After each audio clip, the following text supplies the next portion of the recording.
In the year 21XX, Earth is no longer what it used to be. It's become a chaotic wasteland.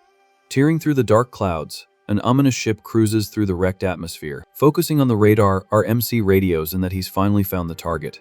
Right after, the ship dives headfirst toward the location marked on the map. Down below, the view is just plain sad, showing the ruins of a city that was once full of life. Desperate, a survivor runs through the wreckage, begging for help. Crying his eyes out, the boy screams at the top of his lungs, asking if anyone is there. Suddenly, a giant, muscular monster crashes down, shattering the ground right in front of him. Terrified, the kid backs away as the hideous creature prepares to pounce. Making things worse, another beast pops up behind the young man, who swallows hard, crying out for help.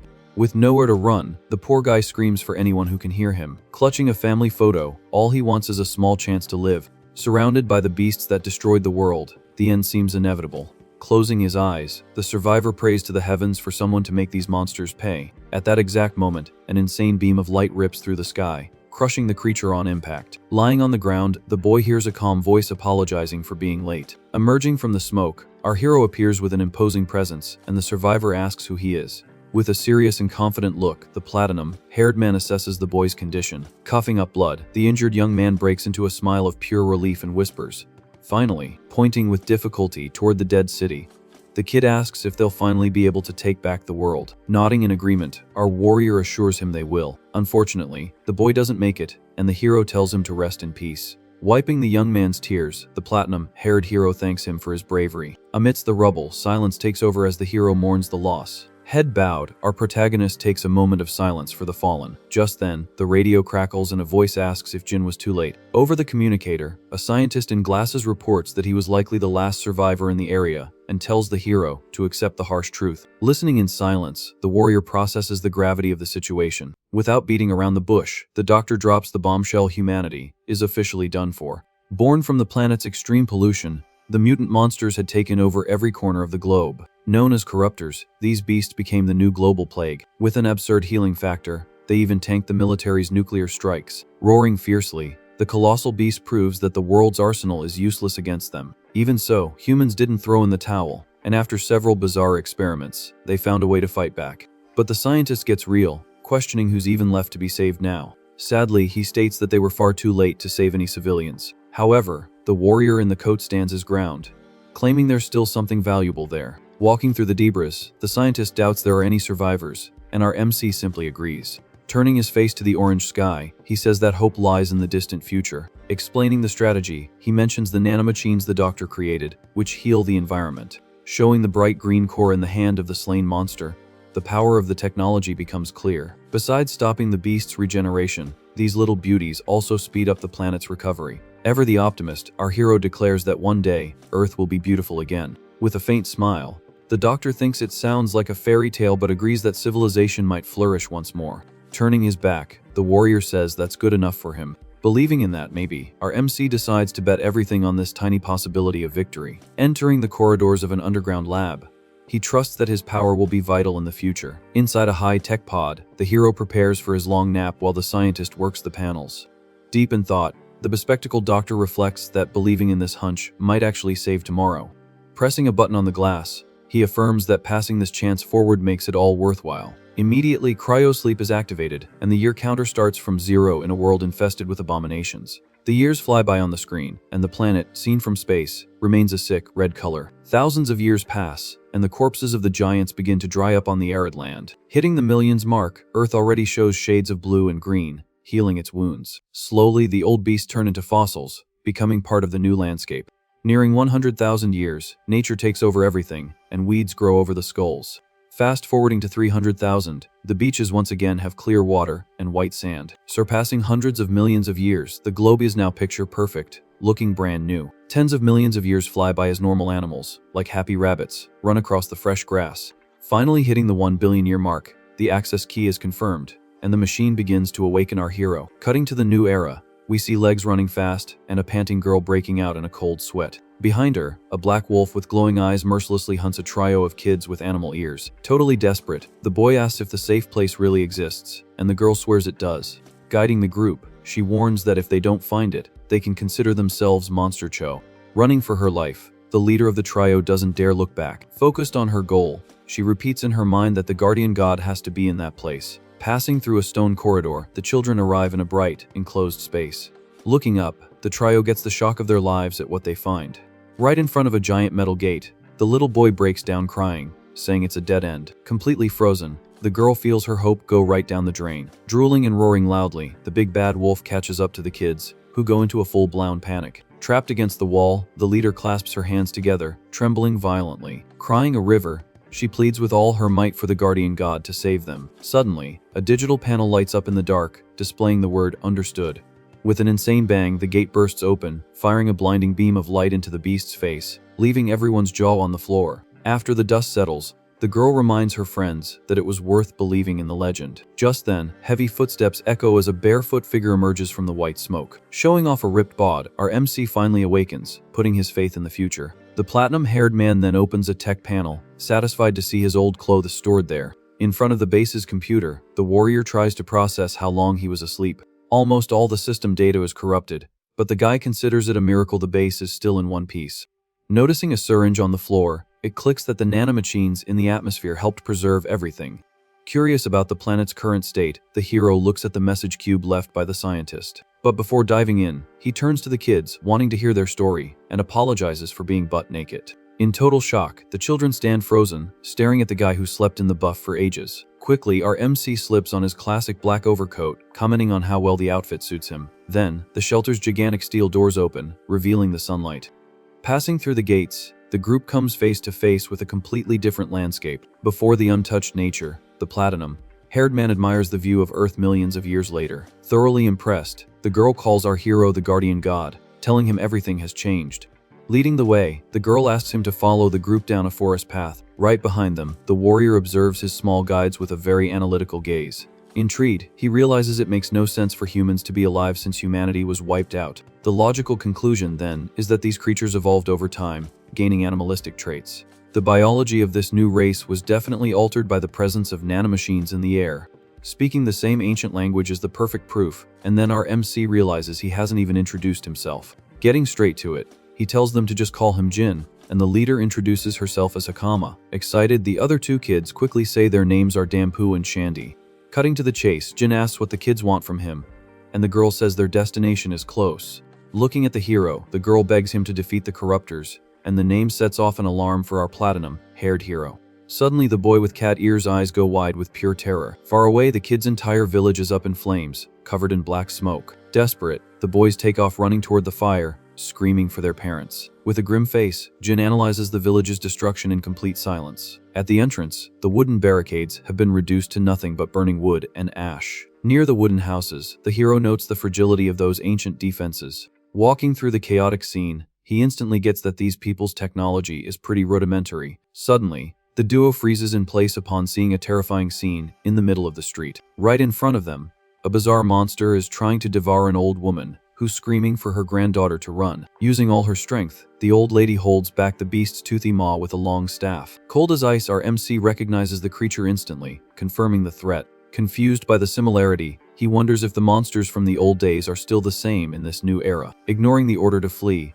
the girl swears to save her grandma and activates a luminous magic that catches Jin's attention. Wasting no time, the platinum-haired man charges the beast, saying he's going to confirm a theory. In a lightning-fast blow, Jin hits the creature's stomach with an explosive punch. After the impact, the monster releases its victim, and the warrior takes his stance, calmly asking for a little room. With the opening created, the girl focuses all her magic into her glowing staff, ready to strike back. Quickly, the tip of the weapon gathers an incredibly hot and focused orange energy. In the blink of an eye, she fires a massive fireball right at the abomination's face. The attack hits its mark, causing a sinister explosion that fries the enemy's face. Staring at the smoldering carcass, Jin concludes that the monster's regeneration failed thanks to the nanomachines. A question then pops into his head. Did the girl pull that power directly from the atmosphere? In his old memories, it's clear that only humans with 100% compatibility could control this technology. Curious, the hero turns to the old woman, asking if everyone in the village can shoot fire like that, and she immediately says no. Calling the gift divine power, the woman explains that only 4 people there possess it, confirming the protagonist's theory. Just then, the granddaughter runs over, worried, asking about the rest of the villagers, and hears that they've all been evacuated. Despite her relief, the old woman scolds them, demanding to know why the young ones risked their own lives. Utterly hopeless, the matriarch lets out a bitter sigh, declaring the definitive end of their village.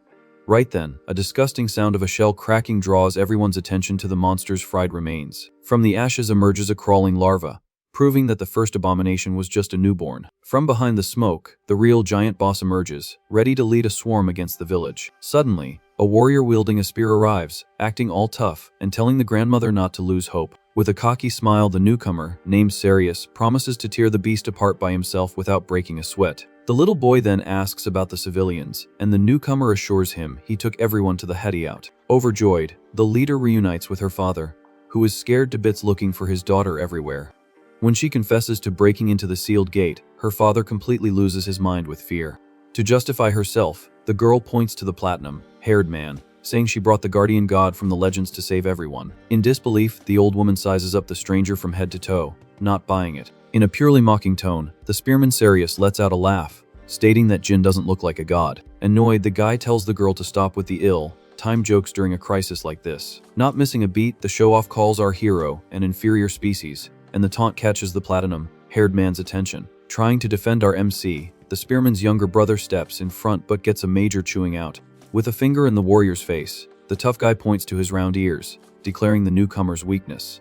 But the kids don't back down, yelling that the stranger just wrecked a corruptor moments ago. Unimpressed, the jerk brags that killing a larva is no big deal for a true warrior. With a deep sigh, the real savior asks everyone to shut up and listen for a second. But the spearman, blinded by pride, raises his weapon, saying this is the village's problem, and tells the newcomer to get lost. Already turning his back, the guy issues one last warning for Jin not to stick his nose where it doesn't belong. Even so, the father tries to stop the madness, but the warrior insists he's going to face the adult monster head-on. To cap off his show of arrogance, the nutjob smiles, telling everyone to cower over there while he handles everything. Furious, the grandma calls the warrior an idiot, because if he ran, at least he'd stay alive. Silent, our MC just watches the pathetic scene without a single reaction. Looking directly at the platinum-haired man, the matriarch begs for help to escort the children safely to the shelter. But the girl immediately refuses the offer, deciding to risk her own life alongside the spearman. Without changing his expression, Jin also denies the old woman's request in a very blunt way. Full of pride, the young leader puffs out her chest, saying she'll fight for the village. With a firm step, the hero warns that he'd never let someone call him an inferior species, only to kick the bucket right after. Far away, the giant monster roars fiercely, announcing the start of the chaos. With heavy steps, the colossal creature advances, destroying the forest in its path. Standing right in front of the beast, Sarius gets the creature's attention with a whole lot of swagger. Full of himself, the show-off swears to carry the weight of the country on his shoulders to become a holy knight. When the beast threatens to attack, the warrior readies his spear, charged with pure electricity.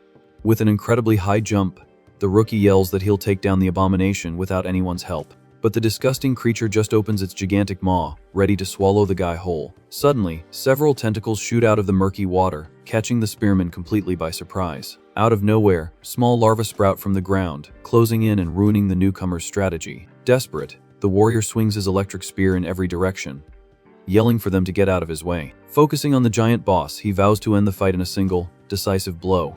With his whole body propelled forward, the show-off drives the tip of his weapon right into the enemy's face. Unleashing all the stored energy, a brutal electric explosion erupts at the point of impact. Believing he's won the duel, the arrogant guy flashes a victorious smile in mid-air, but the colossal beast roars without even feeling a tickle, and the spearman lands on the ground, thoroughly frustrated. To make matters worse, the deep gash on the abomination's face closes in a matter of milliseconds. Horrified, the rookie realizes the enemy's absurd regeneration far too late. Immediately, a heavy tail comes down, tearing through the wind toward the boy's head. Completely frozen, the spearman can't dodge and accepts his imminent end.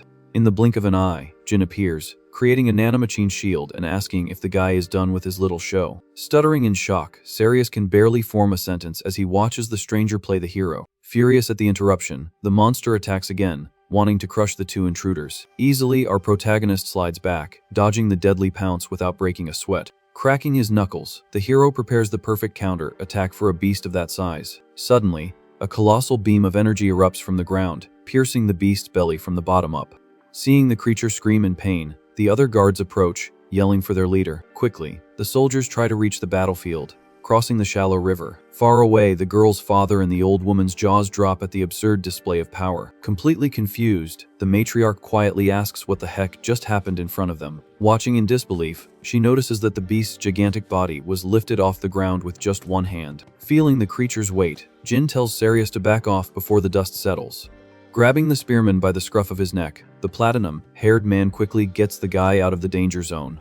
Right behind them, the beast collapses back into the water, causing a terrifying tremor. With a gentle leap, our hero lands in a safe spot and drops the dead weight of the guard. Lying on the damp earth, Sarius stares at his savior, demanding to know who he really is. Straight to the point, Jin explains that causing physical damage to these things is useless due to their instant healing. With a finger on the glowing wound, the platinum-haired man says that inhibiting their regeneration is the only key to victory. Finally it clicks, and the spearman discovers that their so-called divine power is actually the pure use of nanomachines. Reevaluating his own electric attack, Sarius understands that the wound wasn't deep enough to stop the healing system. Terrified, the arrogant guard asks if Jin is, in fact, the guardian god their people worship. Turning his attention back to the enemy, the platinum-haired man says he doesn't remember becoming a deity, but has a message to deliver. Using the rookie's own words, our MC calls him out on his earlier speech about the problem being exclusive to the village. Ashamed, the guy tries to make an excuse but is cut off bluntly by the real hero. Facing the giant beast, the warrior states in no uncertain terms that this mess is now entirely his. Filled with rage, the abomination rises, splashing water everywhere, ready for another round. Quickly, several deadly tentacles fly out, trying to impale our protagonist from a distance. Extremely calm, the platinum-haired man decrees that the first step in combat is to paralyze the pre's movement. With top-tier agility, the hero blocks and dodges the precise blows at an impressive pace. In a swift move, he grabs one of the claws, freezing the entire disgusting limb. For the first time, Sarius understands that these monsters were born from the foolishness of the ancient civilization. Gathering immense power in his right hand, the platinum-haired man prepares the grand finale for the huge monster. With rage on his face, he says he bears responsibility for this, as he lived in the same era when the planet was destroyed. Surrounded by an imposing electric aura, our MC declares he's the only one who can fix this age-old mess. Utterly lost in the stranger's explanations, the guard asks if he can handle it, receiving a yes, loaded with confidence. In Jin's mind, old memories show that he is the cruel result of countless attempts and military tragedies. Scenes of armies firing reveal the bloody and dark history of the old human race dominating the globe. Bizarre lab tests prove the sick limits that scientists crossed in their blind pursuit of more power. Filled with blue energy, the warrior calls himself the ultimate and final human weapon created back in the past. In an absurd attack, a devastating laser shoots from our MC's hands, tearing through the entire landscape from the ground to the sky. Engulfed by the destructive light, the giant beast becomes a silhouette, screaming as it completely melts away. Completely carbonized, the corruptor's body disintegrates in the air, not even leaving dust behind to tell the tale. Immediately, a massive pillar of energy illuminates everything around, sealing the hero's flawless victory. Far away, all the villagers watch the light show, their eyes popping out of their heads. Full of hope, little Hakama breaks into a true smile of pure happiness and relief. Passing through the clouds, the beam of light reaches outer space, marking the insane power level of this single attack. Back on the ground, only steam remains on the hot water, marking the tomb of the vanquished enemy. In a state of shock, Sarius can barely blink at the brutal demonstration of raw power and technology. With his back to the wind, the hero watches the horizon in peace, promising to protect the last remnants of planet Earth. From a distance, a mysterious guy concludes that all this destruction can only be the work of a scientific weapon. Hiding in the bushes, the spy analyzes the impact site near the water. Over the communicator, he informs military base that he went to investigate the appearance of intruders near Kodama village. Totally shocked, the informant stutters as he reports the insane beam of light that outshone even the captain of the Royal Knights. On the other end of the line, the operator in glasses completely freaks out at the bombshell information. In an absolute panic, the woman orders the team to return to the royal capital at the speed of light. Far away, our hero watches a hologram of the old doctor, who warns that she's likely already kicked the bucket by now. With a sincere smile, the woman confesses she always wanted to deliver a dramatic farewell line. Wasting no time, she changes the subject, wanting to know if the environment has healed and if the world has turned green. Deadly serious, the scientist throws a bucket of cold water on his optimism, revealing a gigantic problem. Straight to the point, the posthumous message states that cleaning up nature isn't enough to take out all the corruptors. Focused on the glowing screen, the platinum-haired man listens to the danger warning in complete silence. In the recording, his ally says she noticed an anomaly about 1,000 years after the warrior's cryosleep began. To monitor the global situation closely, she also used cryosleep, waking up periodically. With the environmental recovery skyrocketing, the satellite did indeed show a massive drop in the number of monsters. However, the orbital tracker focused on a grim detail crossing the forests. Along with Earth's evolution, the plague also underwent extreme mutations in the remnants of the chaos. With a bizarre humanoid form, the new mutant sported a murderous aura far worse than the giants. Confirming the birth of the variants, the scientist laments the appearance of this highly evolved plague. Faced with this macabre sight, she guarantees these beasts will be a major headache for the reborn humanity. With few viable options, the doctor tinkered with the DNA of the new living races, giving them genetic tools to take on the beasts. Besides this masterstroke, the system prepared a special upgrade focused on the protagonist himself. Curious about the gift, our MC holds the floating cube, trying to understand the nature of this new power. He picks up and holds the syringe in his hand. According to the woman, he just had to inject the glowing goo, and the sea of nanomachines would teach him the whole trick. Thanks to the hero's body's perfect compatibility, the modification activated a divine technology function. With his eyes fixed on his own hands, the platinum-haired man feels the static energy coursing through his veins. In the blink of an eye, the dense light materializes a deadly knife from thin air in the middle of his palm. Extremely satisfied, the warrior finds it super practical to shape sharp objects by mastering the nanomachines in the air. Back to the hologram, his partner reports having spread several power-ups like this in shelters around the globe to prevent a bunch of mutants from destroying the upgrades all at once. The tactic was to decentralize the vaults across the map. In an almost melancholic tone, the old friend confesses that the real idea was to force Jin to travel and live life to the fullest. Pointing to a medieval scene worthy of a movie, she admits she has no idea how society grew. Even fearing the threats, the scientist's heart held on to hope in the potential of the new civilizations. In a quick comparison to the apocalyptic hell of the past, the present already looks like paradise on Earth. In the panoramic image, horses and carts cross enormous bridges under a radiant and peaceful sun. Panoramas of the capital show gigantic squares surrounded by well-built buildings. Inside crowded libraries, young people focus on their studies, enjoying the calm and the preserved knowledge. Overjoyed, the doctor asks from the bottom of her heart for the soldier to war less and enjoy every day of the new planet. Unfortunately, the signal starts to fail, breaking up the light projection as she says goodbye forever. Close to fading out completely, the ally makes one last plea, demanding that the boy see the story through to the end. With a heavy heart, our hero faces the funereal silence left by the end of the recording.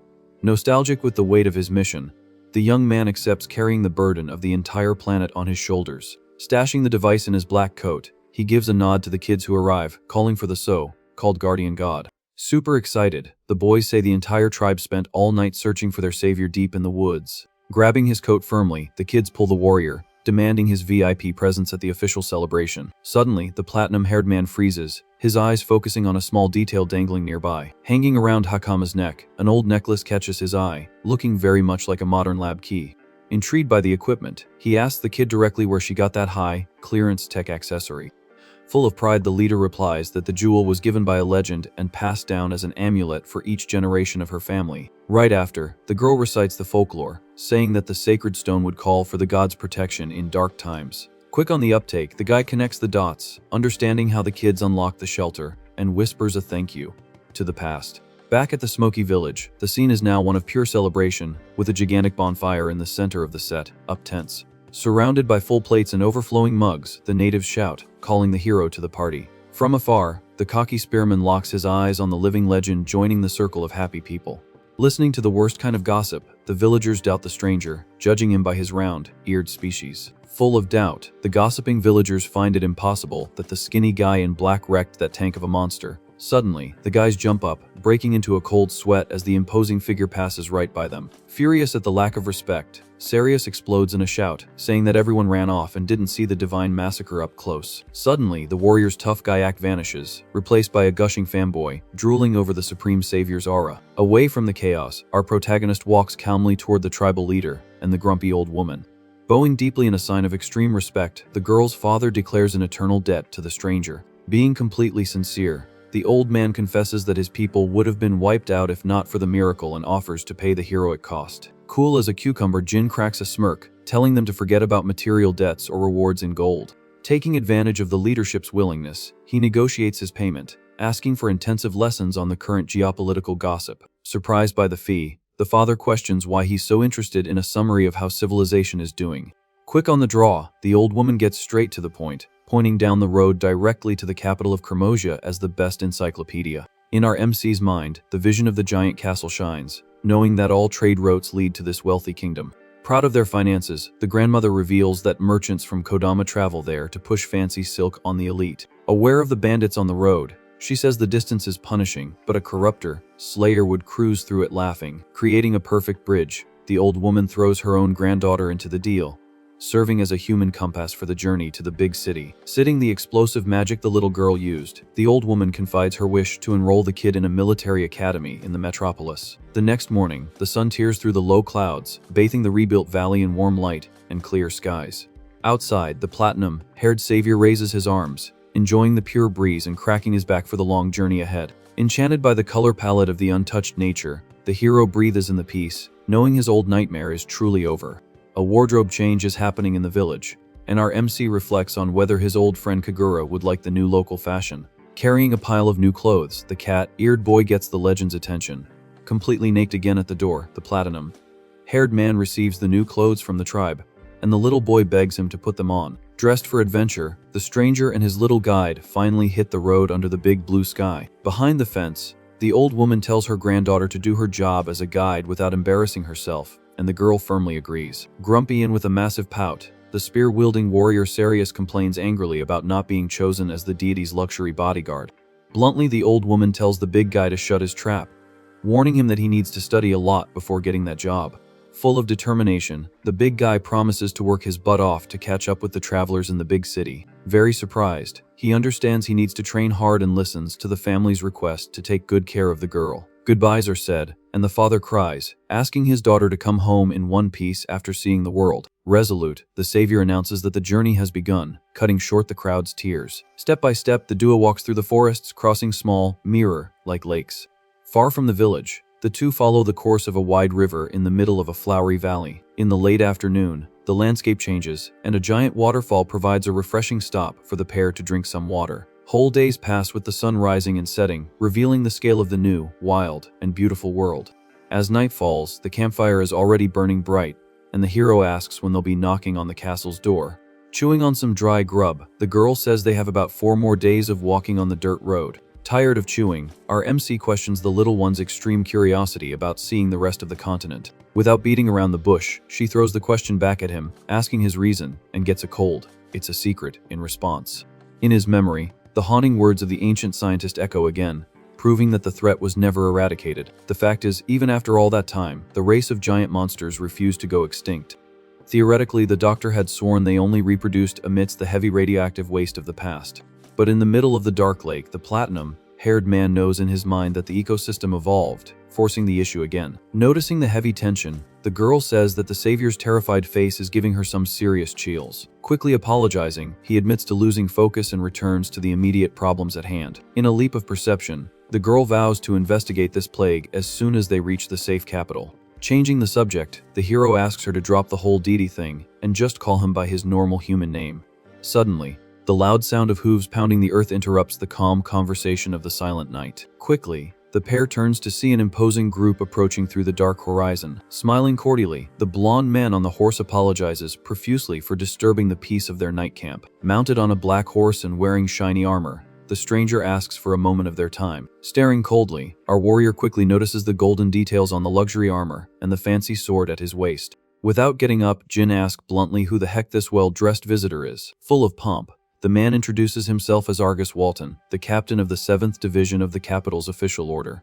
Intrigued by the title, the platinum-haired man connects it to the divine order, quietly commenting on the surprising fact that royal knights exist here. Extremely nervous, the captain's subordinate snarls like an angry guard dog, scowling at the natives. With no filter, the squire yells, demanding that the round-eared bums stand up to speak with the highest authority. In an aggressive reflex, Argus yanks hard on the reins, telling the crazy woman to cool it immediately. Maintaining his diplomacy, the blonde man apologizes for his partner's rudeness and tries to restart the conversation without the drama. Focused on the risky situation, Jin sighs, getting up and assuming the patrol must be on the hunt for real criminals. Without blinking, the leader wants answers on the tip of his tongue about the destination and origin of the 2 forest travelers.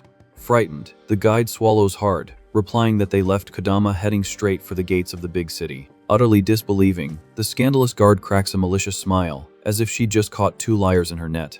With absurd arrogance, she points her finger in the duo's face, calling them cheap imposters and fake country folk. Yelling at the top of her lungs, the soldier declares that there are no official records of inferior species being born in the Kodama woods. Analyzing the information, Jin mentally concludes that the entire kingdom's bureaucracy must be very well structured. But the guard's mocking face disappears as soon as the blonde man shatters her flimsy argument. Patiently, he explains that the girl's clothes are made of expensive fine silk that only true nobles can afford. Chewing his partner out, the chief reaffirms that children's clothes like that completely confirm the girl's native identity. In a swift motion, the captain draws his own sword, sensing an even greater danger in the darkness. Placing the blade near Jin's face, he accuses the platinum-haired stranger of being up to no good. Focusing on the black coat and unfamiliar clothes, Argus questions the origin of our MC's extravagant fashion sense. Laying out the incident report, the blonde man tells of recent crimes where thieves use defenseless kids as bait for robberies. Comparing the criminals' tactics, the leader accuses our hero of kidnapping the high-class little girl to profit in the shadows. Terrified by the misunderstanding, Hakama steps in front, yelling that it's all a lie from the official guard. Angered by the peasant's audacity, the subordinate puts her hand on her sword, vowing to shut them both up by force. Surprisingly, the little girl focuses energy into her palm, generating the classic electric aura in front of the soldiers. Without showing any panic, the blonde captain studies the luminous spark forming in the supposed hostage's small palms. Asserting his authority over the child, he orders her in an iron voice to put out the little magic fire before it causes real trouble. Though pressured, the subordinate thinks about how bizarre it is to find a commoner manipulating the divine gift on the dirt roads.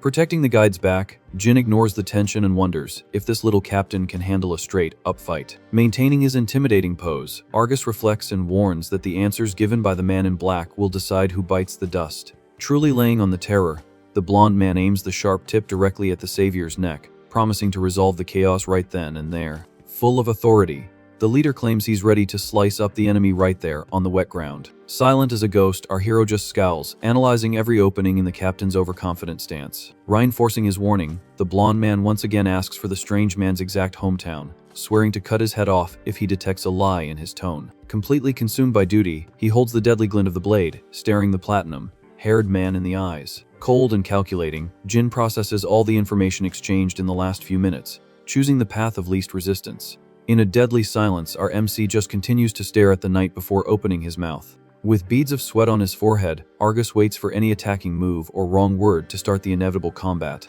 With a long, wary sigh, the traveler says he came from the quiet little village in the middle of nowhere that the girl mentioned.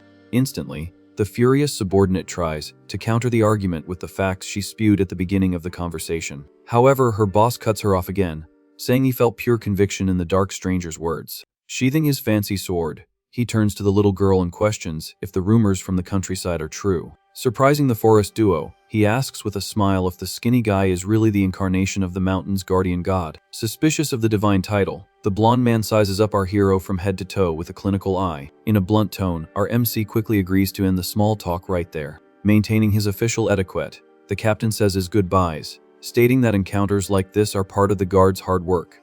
Mounted on his horse, he bets on a reunion soon, since they're all heading to the same royal capital.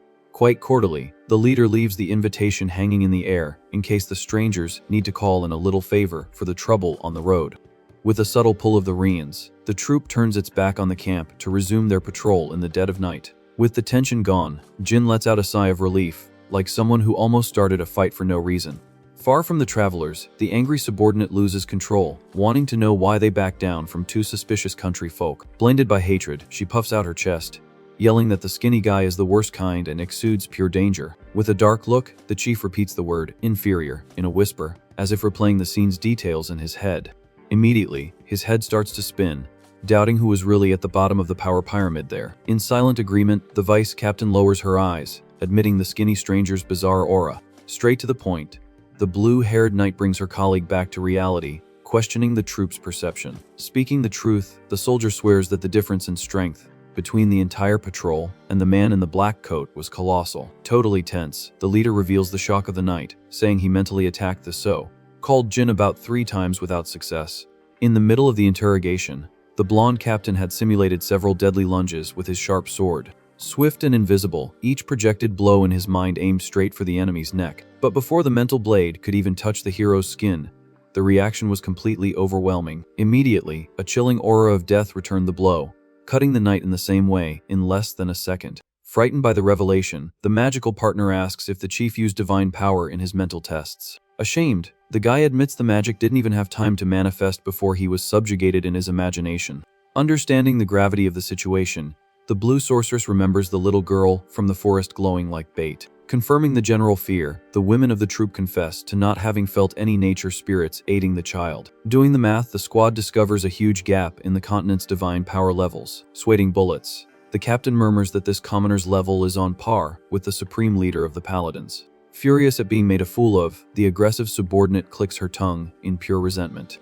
Tense in her saddle, she recognizes she came close to certain doom for barking up the wrong tree at the campfire.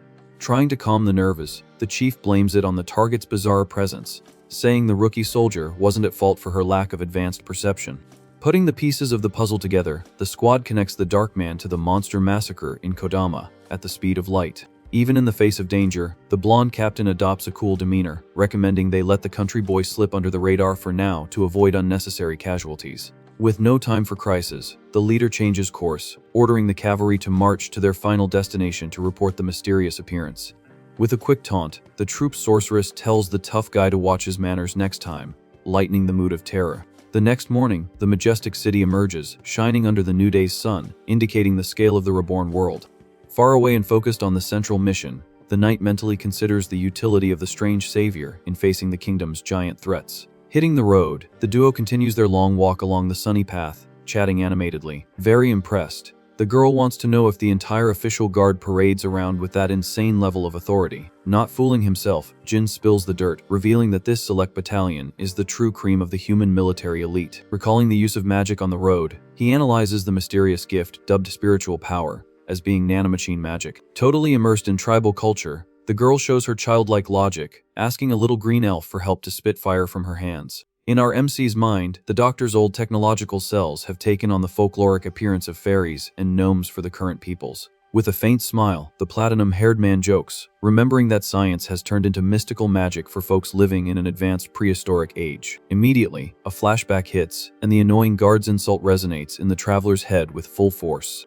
Feeling the offense from the previous night, the guy lets out a long sigh, complaining about being called a low-class species all the time. Dodging the trees, he brings up biology, noting that the Earth is inhabited by a salad of half-human, half-animal people. Full of questions, Jin mentions aquatic races and insect-like creatures to try and decipher the crazy evolution of the last 100 million years. Telling campfire stories, the little one reveals legends about the Dark Ages, where safe areas were absurdly rare on Earth. Explaining the general mutation, she swears that groups migrated to bizarre corners, adapting their bodies to become sea creatures or fairies of the dense forest. Processing the data, the hero understands the basic rules of evolution that shaped the survivors into the pure race. In a quick silence, he reflects on whether people became animals, and why the heck a normal person with smooth ears fell in class. Without fear of hurting the chief's ego, the guide lays it on the line, agreeing that the original humans are now the lowest rung on the food chain. Quite directly, she says that the normal genetic base loses badly to any adapted frame in the modern dog-eat-dog world. Making the news worse, our MC gets a cold dose of reality. The smaller species end up in the dark basements of the capital's slave trade routes. But showing she has a good heart, Hakama guarantees she finds the prejudice over silly differences in physical appearance unfair and absurd. On top of this barrage of misery, the little one argues that the world is crazy and people should have more real empathy. Surprised and happy, our hero praises the kid's honest character, feeling real pride in the protection work he's done so far. Suddenly, a heavy step snaps a dry branch on the side of the road, breaking the peace and love vibe instantly. From the sparse foliage, an agonizing cry for help hits the platinum-haired man's ears like an emergency alert. Completely wrecked and dirty, a blue-haired girl stumbles out of the bush onto the little road, falling to her knees in the dust. Running without thinking, the tribal kid supports the injured girl, asking if the stranger is okay. Staring at the exhausted newcomer, Jin is shocked by the convenient arrival of this disaster in the middle of their empty journey. Breathing heavily and spitting dirt, the victim lying on the ground loses strength, fighting not to pass out in broad daylight. With a sharp eye, the hero immediately notices that the fallen girl belongs to the hated inferior species, just like him. Trembling from head to toe, the little fugitive displays horrific injuries, staining the white cloth rags she wore. Shocked by the brutality, the tribal guide exclaims, pointing to the injured legs and torn arms of the strange girl. Pulling the newcomer into her lap, the native tries to console the girl, begging her to hold on through the pain of the cuts. With extreme calm, Jin puts his hands to work, charging his glowing palm with heavy-duty healing technology. However, a discreet metallic glint escapes from the supposed victim's desperate eyes, right in the little girl's face. In a brutal and dry tone, our MC barks the paralyzing order, telling no one to dare move a muscle in this set-up situation. Quickly, the mask falls, and the little fugitive presses a dull knife against the guide's thin neck, threatening a senseless bloodbath. A hostage in her own heroic act, Hakama's eyes go wide, understanding she just put her own life in a hole. Maintaining his icy demeanor, Jin stares at the bait act, remembering the blonde guard captain's reports from the night before. Laughing nervously, the kidnapper brags, thinking she fished the right suckers with her fake crying in the middle of the dark forest. Cool as a cucumber, the skinny guy mentally concludes that if the bait hit its mark, the whole gang of scoundrels must be camped out in the woods. Just then, the rustling of leaves gives away the approach of a giant brute coming down the slope to collect the violent toll of the ambush. Arriving full of swagger, the bandit praises his theatrical partner, marking the time to start the real horror show among the trees, and sealing the end of the silence on the traveling duo's path. Facing the armed gang, the bearded leader praises his blue-haired partner, saying she acted exactly according to the plan. Explaining the henchman's disappearance, he brags about their invisible camouflage, mentioning that the technology captures and mirrors the scenery in real time. Quickly, the mercenaries lose their invisibility, proving that the trick breaks as soon as they take the first sudden step. In the blink of an eye, Jin pulls out his hidden blade and presses the tip directly against the big guy's neck, who was talking nonstop. Frozen with fear, the sweaty leader's eyes go wide as the platinum-haired man warns that any sudden move means instant demise. Desperate with the situation, the bait girl recharges her hands with the same magic as before, wanting to protect her boss. Immediately, the tribal kid focuses her spiritual aura, blasting the energy weapon in the assailant's face before she can pounce. Serious and cold, the warrior scolds the native, warning that magic power isn't a toy for pointing at living people's faces. Startled by the scolding, Hakama swallows hard while the injured bait lies on the ground, still processing the brutal shock. Far from backing down, the leader laughs at the situation, thinking he hit the jackpot by confirming that the skinny prisoner possesses divine power. Doubting the rarity of the gift, the buff mercenary provokes, questioning if the platinum-haired stranger can light his own fire. Ignoring the sarcasm, the hero doesn't think twice and charges the nanomachines into a devastating lightning bolt under his coat. With no chance to react, the muscular henchman takes an electric kick straight to the ribs, tearing through his armor and chest for good. Furious, the bearded leader yells for his guys to take it easy, warning that you can't sell damaged goods. With greed shining in his eyes, the chief calculates that selling a magic-wielding inferior species slave will pay for the gang's retirement. Terrified, the tribal girl cries, remembering that these suited monsters are the worst kind of slave traders. Sealing the deal, the chief concentrates power in his wrist, threatening to knock the kids out with brute force if they resist. Faced with the leader's electric shock, the guide yells, swearing she won't let anyone put a sail collar on her neck. Trapped in an iron cell, our MC wakes up calmly, hearing the little girl's desperate cries in the dark corner. Immediately, the girl stops trembling with fear, letting out a heavy sigh of relief to see the platinum-haired hero regain consciousness. Asking if the kid is okay, Jin, in just his underwear, confirms that aside from the cold, everything is perfectly under control on his end. Confused by the huge bars, the warrior asks about the smelly hole where they were thrown while unconscious. Straight to the point, the girl reports that the place is probably the main base of the slaver gangs that control the forest region. Pointing to the cells on the other side of the hall, she warns that the packed place gathers all the smaller races that fell for the same cruel trick. Desolate and dirty, the victims in the giant prisons hang their heads in the dark, awaiting the worst fate of their lives at the slave markets. Pressing the naked stranger, the kid asks if he isn't too cold, thrown on that icy stone floor. Calm as water, the warrior explains that the gang stripped off all his super rare clothes, leaving only his useless underwear behind. Admiring his peace of mind, the little one points out that his face is way too relaxed for someone who just became a crime statistic. Demanding immediate action, Hakama furiously questions why he gave up the fight without lifting a finger to retaliate. With her pride wounded, she spits the words, saying that the village's savior just rolled over and easily lost to those two-bit thugs. Locked in the basement, our MC suggests the girl lower her tone, before the jailers come to demand silence. Suddenly, short steps echo on the stone stairs, announcing the arrival of less than friendly visitors to the prison. Carrying a meager tray with dry bread, the blue-haired bait appears at the cell door, announcing that dinner came early. Trembling with rage, the tribal girl runs to the bars, threatening to strangle the traitor who set up the whole circus on the road. Full of guilt, the young kidnapper sighs deeply, declaring she already knew she wouldn't be forgiven by the trick duo. Coming closer, she quietly repeats her surprise at seeing the prisoners actually stop to help someone bleeding in the woods. With a faint smile, she praises the little round-eared girl's innocence and genuine kindness, even in the worst situation. Thinking out loud, the fake victim assumes that kind people like that are a rare find in the rotten world up above. Sitting comfortably, Jin joins the conversation, decreeing that a true villain doesn't worry about forgiveness or sympathy. In the midst of the general shock, the platinum-haired man stands up suddenly, cutting the dramatic mood for good without an ounce of pity. Using his brutal super strength, the guy grabs the solid steel bars firmly, bending the structure as if it were a toothpick. Terrified by the sound of screeching metal, the blue-haired girl takes 2 steps back, trembling as she watches the monster break free. With the hinges busted and the cage destroyed, the stranger emerges free, casually dusting off his shoulder. Very calmly, the platinum-haired hero faces the blue-haired girl and says that the real plan was precisely to wait for her to come down there alone. Frozen with terror, the informant repeats, "Waiting for me," feeling the nightmare become all too real in her own hands. Backing the girl against the wall, he whispers, demanding the exact address of who is important enough for her to stay trapped in that hole. Scared stiff, the girl questions how he hit the heart of the secret without a crystal ball. With a stern face, Jin lays it on the line, saying that even the world's scummiest gang wouldn't beat a bait to a bloody pulp like that. Analyzing the raw wounds from the forest encounter, he proves beyond a doubt that the bearded gang was keeping her on a leash through heavy blackmail. Completely disarmed by his sharp logic, the kid breaks down, confessing the cruel truth behind all the filth. Sadly, she spills the beans, reporting that the cowardly henchmen sold her parents' lives to the region's vapid elites. Alone in hell, the girl swears to do anything to protect the life of her younger brother, who became a bargaining chip in the bearded leader's hand. Holding back tears, she accepts the role of a sewer rat, terrified that they'll separate her family for good. Crying nonstop, she screams at the dark ceiling that she needs to save her own blood at any cost, even if it means throwing ethics down the drain. Watching the raw suffering of the hostage, little Hakama understands the past betrayal and looks at the floor, filled with pure compassion. Dark as heck, the platinum-haired hero spits the word "trash" into the air, shifting the entire atmosphere into lethal hunt mode.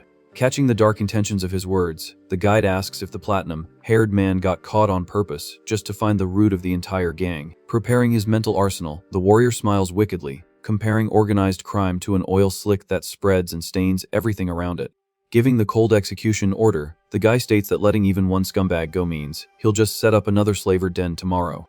At the top of the stairs, the mercenaries break into a cold sweat at the armored door, swallowing hard at the promise of a massacre that leaked through the corridor, telling them they're about to become fertilizer. Suddenly, a wicked flying kick shatters the metal door, sending wood and hinges flying into the grim-faced guard's face. Bleeding on the floor, the guard goes flying up the stairs, screaming in pain, while his companions realize the game is over for good. Passing through the cloud of gray dust, our MC flashes a macabre smile, promising to grind the cursed organization down by its roots until nothing is left. In old memories, the scene suddenly changes, bringing back the blood-soaked nights from over 100 million years ago in the planet's dark past. In that dark era, our skinny boy wandered lost and aimless in a world rotted by the filth of chronic human desperation. Standing in the middle of a rainy street, the little boy dreamed of being a pure hero, watching colorful ads of those who truly fought the local gangs.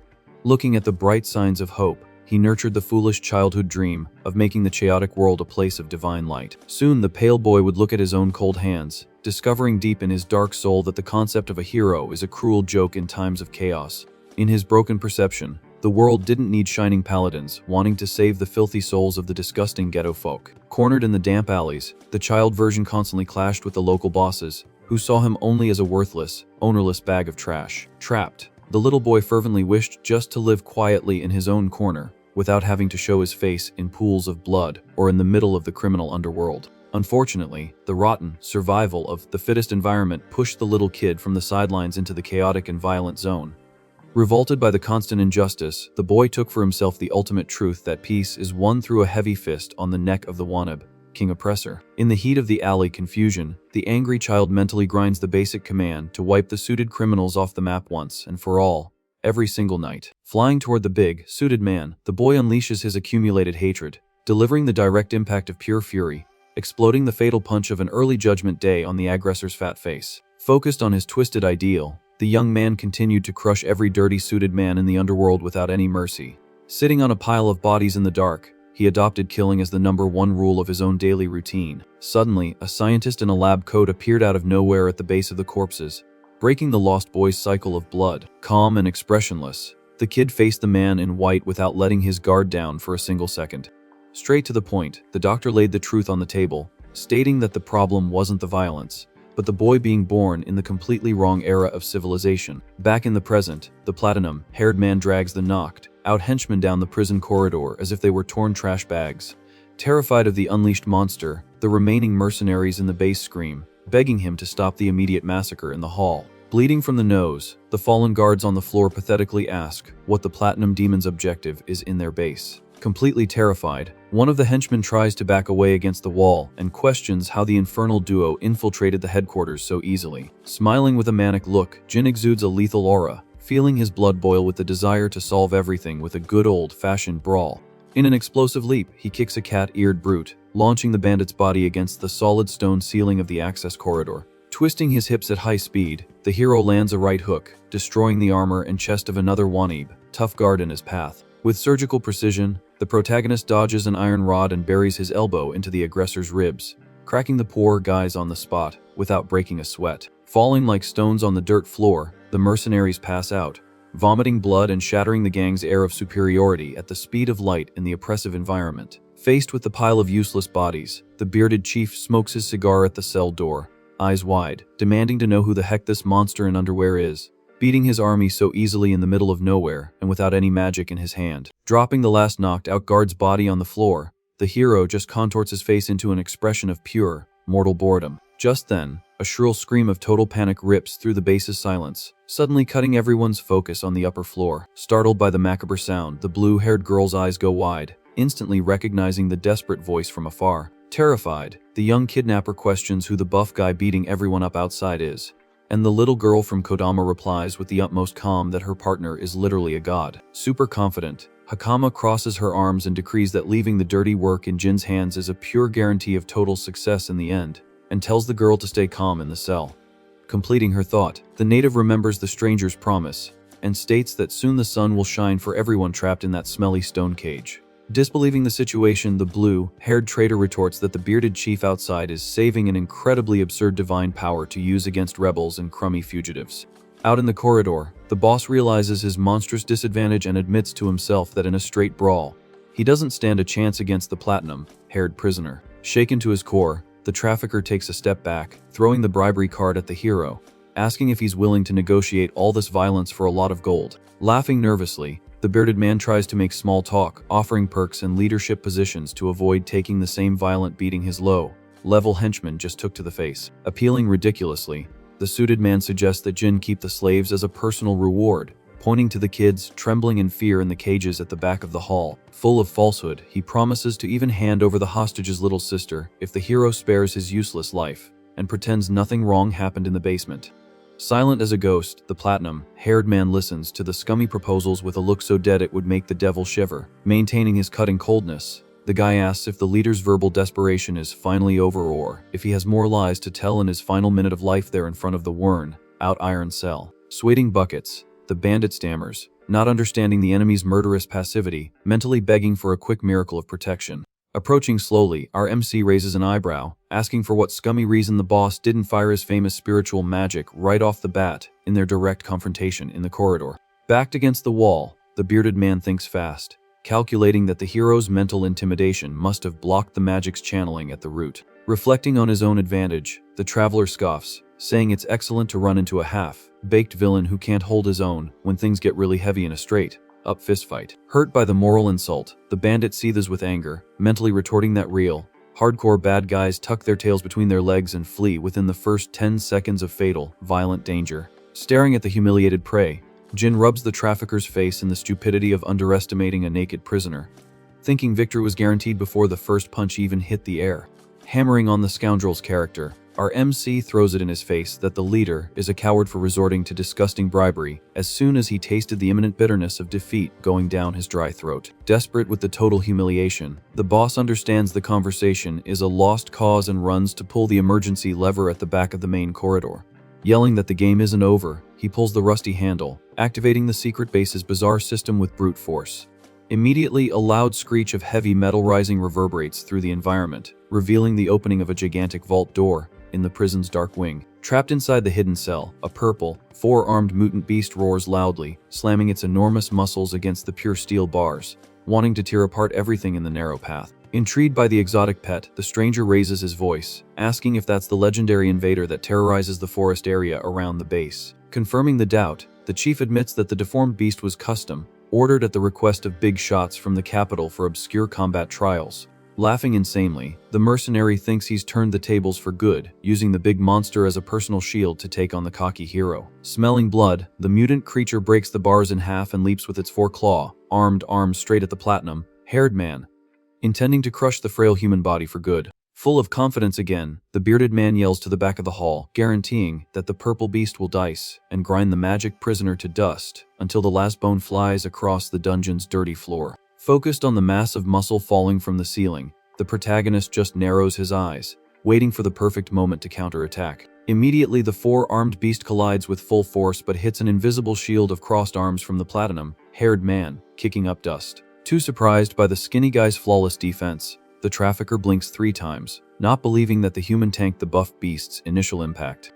Holding back the creature's punches with his own hands, Jin explains with utmost boredom that he was born with a completely absurd and mutant body structure. Pushing the beast back, the guy flexes his muscles and claims that the density of his own nerve fibers leaves any modern brute force in the dust. Seeing that a dry punch won't break the purple mutant's natural armor, the platinum-haired man decides to ramp up the warm-up. Straight to the point, our MC warns that against a real invader like this, there's no need to hold back, and he's going to lay down the heavy heat without any mercy. Charging his entire body's cells with pure blue light, he swears to burn the beast using the so-called divine power concentrated at the limit of his human strength. Unable to withstand the heat of the magic exploding in the corridor, the chief retreats, crawling backward on the sweaty floor, completely terrified to see the light up close. After the deafening flash, the beast turns to ash, and the naked hero stops in front of the coward, asking with fine irony if the band is weak to environmental healing magic disguised as spiritual power. Smiling a bit too sadistically for his own taste,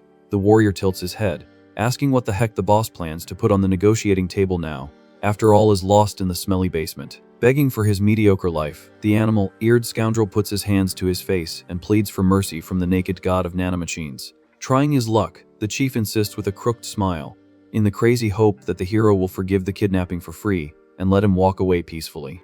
A short, straight answer echoes before a colossal punch explodes in the coward's face, sinking the mercenary's skull into the solid stone of the blood-stained hard floor. Completely exhausted from beating up human trash, Jin finally puts on his beloved pants and coat, letting out a sigh of relief to feel his own dark, black style on his body again. Checking the fit of his clothes, the traveler tells the wind that he's put his lucky charm back on, ready to finish the boring job.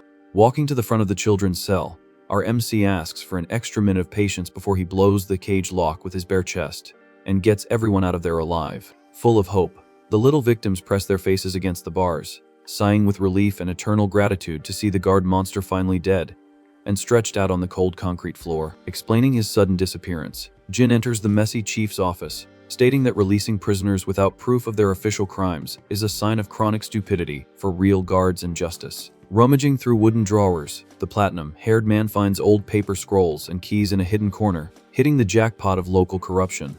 Suspecting foul play in the paperwork, he holds up a worn-out sheet, declaring that the document has the rotten smell of a set, up with important people involved in all the dirt in the dark. Soon his gaze focuses on the bizarre scribbles written from end to end on the yellowed page, scrawled with fresh ink in the form of an encrypted code. Understanding the embarrassing situation in a quick snap, the guy smirks, accepting the technical failure of the new era, where his school letters aren't worth a dime. Completely lost in the modern alphabet, our MC mentally admits he can't read a single thing, and looks like a fool staring at the secret sheet in his black, gloved hands. Sighing, he shoves the papers into his coat, mumbling that his little tribal guide will become his private tutor on the road the very next day. Crouching next to the weird remains of the four-armed mutant, the stranger reflects heavily, asking the heir about the hidden intentions of the people who ordered the beast's creation. Lighting up his right palm with greenish energy, he reaches into the viscous liquid to run a forced search on the residual system of nanomachines scattered on the blood-wet floor. Hacking the lost cells in the air, he pulls up the entire feed from invisible floating cameras, capturing the holographic image of the base from the last full week, just like a movie from our MC's remote future memory. Focused on the digital screens popping up in the dark air, he watches everything, looking for any big shots face from the capital, and knowing that tracking down the buyer is the only way to gut this plague of evolution. Illuminated by the data scrolling in blue code, our Avenger locks his cold, determined eyes on cleaning up the country's political filth at any cost and settling the score with brute force. Trapped in his own cell, the big, suited man stares at the royal soldiers, unable to believe the fall of his criminal empire. Laughing weakly in the dark, the captured leader scoffs, saying he has some hot gossip to share before he goes to the slammer.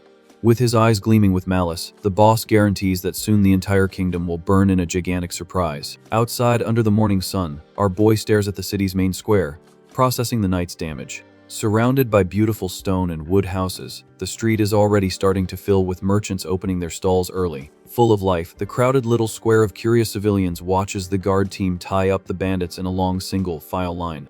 Observing the scene with a tense and relieved look, the blue-haired kidnapper desperately searches for someone in the crowd. Suddenly, a high-pitched scream rips through the crowd, revealing a little blue-haired boy running free and happy as can be towards her. With tears in her eyes, the girl drops to her knees, arms open, waiting for the impact of the world's longest hug. Clinging to her younger brother, she cries rivers, thanking the heavens for saving the only family she had left. Very emotional, the blue-haired girl looks up at the platinum-haired man, calling the stranger a god in human form. Trying to cut the drama, Jin turns his face away, saying he's just some guy, and quickly changes the subject. Pointing to the guard arresting the rest of the henchmen, the hero asks if the red, uniformed folks are the military police. Quick with an explanation, Hakama clarifies that they're from the local guild, and that she was the one who yelled for help earlier. Without beating around the bush, the little one points to the bearded old man with horns, saying he's the big boss around here. Walking towards the kids, the suited old man thanks them and asks if it was the skinny, dark man who solved the enemy base problem. Presenting his credentials, the horned old man says his name is Badrak and he leads the guild, thanking him for the heavy-duty cleanup in the region. Focusing on the platinum-haired man, the master analyzes the boy in the black coat with a very sharp and suspicious eye. Realizing the stranger doesn't have a speck of dust on his shoes after wiping out an entire battalion, the leader knows in his mind that our MC is not to be trifled with. Completely astonished, the veteran remembers the old warnings, confirming that the forest mercenaries were the toughest of the tough. Reading between the lines, Jin quickly gets that the feudal lord of these lands is a real pushover who doesn't solve the problems in his own backyard. Confirming the theory, Master Badrak confesses that the local nobility couldn't care less about minor crimes, leaving everything for the guild to clean up. Very annoyed, the old man states that even if the king ordered them to stop, the guild would do the dirty work anyway on the sly. Explaining it to himself, Jin translates that in the New World, nobles are the mayors and guilds act as the muscle police. Immediately, our MC's head pulls up the file on a specific lord named Chapian, putting the name on his blacklist of targets. Pulling a roll of paper from his coat pocket, our boy hands the register found at the traffickers' base to the master to read. Eyes wide, the horned man loses his breath seeing the gang's ledger notes, proving a massive amount of slave sales. Full of anger and determination, the leader promises to get all the names on the list and put them all behind bars in the blink of an eye. Dark again, the platinum-haired hero locks his eyes on the old man, testing his honesty and asking if the so-called pushover lord's name is among the clients. Caught by surprise, the master chokes, swearing it's just a coincidence and trying to smooth over the skinny invader's crazy theory. Patting the kids' heads, the warrior focuses on the social problem and asks what will become of the freed children. Very sadly, the old man's answer confirms that the children lose their homes and are left high and dry without public shelter in the current city. Revolted, little Hakama shouts indignantly about the lack of basic infrastructure, asking where the folks are going to sleep in the cold. Bluntly, the master sighs, admitting that the inferior people suffer brutal prejudice to get even a heavy cleaning job. Lowering his ears, the little blue-haired brother shrinks in fear of the future, hugging his older sister with all his might. Noting it's the same old story, Jin grumbles about the stupid and useless prejudice of this new era. Grabbing the savior's back, the blue-haired kid begs for clemency and help because the kids have absolutely nowhere to run. Thoughtfully, the platinum-haired man stops in his tracks, changing his plans with a crooked smile on his tired face. In a mysterious tone, the traveler throws out a proposal for a guaranteed jig if the duo has the guts to face the long challenge. Quickly, the girl raises her hand, confirming she accepts the hidden job in a second without a second thought. In a quick flashback, the scene shows the blonde captain making it clear that if the country boy needed a hand, he just had to knock on the fancy cavalry door in the capital. Full of charm, Jin smiles Machiavellianly, saying that the blue-haired duo will be cleaning floors and serving coffee at the central station of the suited paladins. Far away, the view of the royal capital shines intensely, highlighting Captain Argus Walton's luxurious palace in the noble center of the metropolis. On the mansion's balcony, the blonde leader feels a shiver run down his spine, suddenly jumping as he senses an invisible threat creeping up his neck. Curious about the chief's startle, the magical lieutenant quickly approaches, asking if there's an emergency, and gets just a chill as a nervous response from the suited man. Regaining his composure, the captain dismounts his imposing horse, dusting off his luxurious armor after the long, tiring journey. Handing the reins to a soldier, He announces that the cavalry's work is done for the day and declares a break for the troop. Dismissing everyone, the leader advises the warriors to hit the hay tonight to recover from the stressful hunt. Entering the gigantic, high-ceilinged mansion, Argus steps onto the red carpet, looking tired and unfriendly. Quickly, the uniformed maids of the house line up on the staircase, giving a perfect curtsy to the lord of the mansion. Ignoring the fawning, the captain turns directly to the mustachioed butler, demanding an express report on the local gossip. Without showing any surprise, the faithful suited squire nods his head, confirming there's a big mess waiting for a solution on his desk. Tense, the blonde man clenches his jaw, fearing the worst news and feeling his stomach churn with nerves. Super formal, the butler apologizes for bothering him on his day off and gets straight to the report, not sparing any gruesome details. Reading a paper, the assistant relays the serious problems, focusing his gaze on the superior paladin's angry face. Alone in the colossal hall, the captain massages his temples after swallowing the big city's political and criminal gossip. On the upper floor, the hot-headed squire spies on the scene on the sly from the railing, leaning on the white marble, full of curiosity. Sighing deeply, Argus dismisses the lackey, grumbling that hearing the metropolis's daily bombshells is the dirty weight of the military job he chose. Grabbing his own platinum hair, the leader vents to the world that crime is breaking through the barriers much faster than predicted at the beginning of the month. In the captain's head, the information boils as he imagines gigantic, multi-armed beasts breaking down the walls of peace in the capital in a brutal urban chaos. Refusing to panic, he focuses on a cold solution, trying to find the blind spot where crime is leaking heavy weapons into the city. Calculating the worst-case scenario, his suspicion falls on the forbidden area of Harnisk Academy, where black magic and locked doors make the paladin suspicious of his own shadow. Acknowledging the urgency, the blonde man grumbles that he needs to find a neutral and tough as nails alley to infiltrate the corrupted grounds without calling in the cavalry. Back on the dusty dirt road, our platinum-haired hero walks calmly with the three kids in tow, setting the pace for their travel rally. Super relaxed, Jin tells the kids that everything is arranged in the capital, guaranteeing a spot for everyone with a quick fix. Teaching her the hard way, he tells the blue-haired girl to study hard to learn her letters and numbers by the fist, if she wants to survive in the big city. Motivated, she fills her lungs and flashes a wide smile, vowing not to disappoint the skinny, dark god. Suddenly, the tribal guide's ears twitch, feeling a different vibration, and she runs to the top of the hill, calling everyone to see the show. Enchanted by the bright light, the traveler in black takes a deep breath as the majestic view of the mega city invades his tired eyes from bottom to top. Laid out in a gigantic valley, the entire capital shines, revealing infinite walls, a central palace with towers, and a sea of rooftops covering the entire horizon under the clouds. Getting closer, the giant solid stone gates open the way to modern civilization, leaving the forest kids' jaws on the floor, completely shocked by the colorful and lively crowd. Impressed by the carts racing down the avenues, Jin smiles to himself, smelling the chaos and money circulating in the metropolis. Pointing to the fancy shops, Hakama repeats what her grandma said, emphasizing that the entire kingdom revolves around this place, bringing rare silks even to the dusty shelves of the luxurious capital. Remembering the campfire gossip, our MC agrees that the old woman had already aggressively advertised Kodama's fancy fabrics in the middle of the woods. Looking around, fascinated, the platinum-haired man admires each colorful spice stall, ready to deeply investigate the hidden corruption in this pressure cooker about to explode. Admiring the crowded market, Jin notices the salad of mixed races coexisting in the same tight space in the center of it all. Curious about the fancy stalls, the little blue-haired girl pulls on the savior's coat, pointing to the shiny silk imported from far away. Happy with the peaceful atmosphere, the platinum-haired man mentally notes that the kingdom's laws seem to work very well on the capital's clean and organized streets.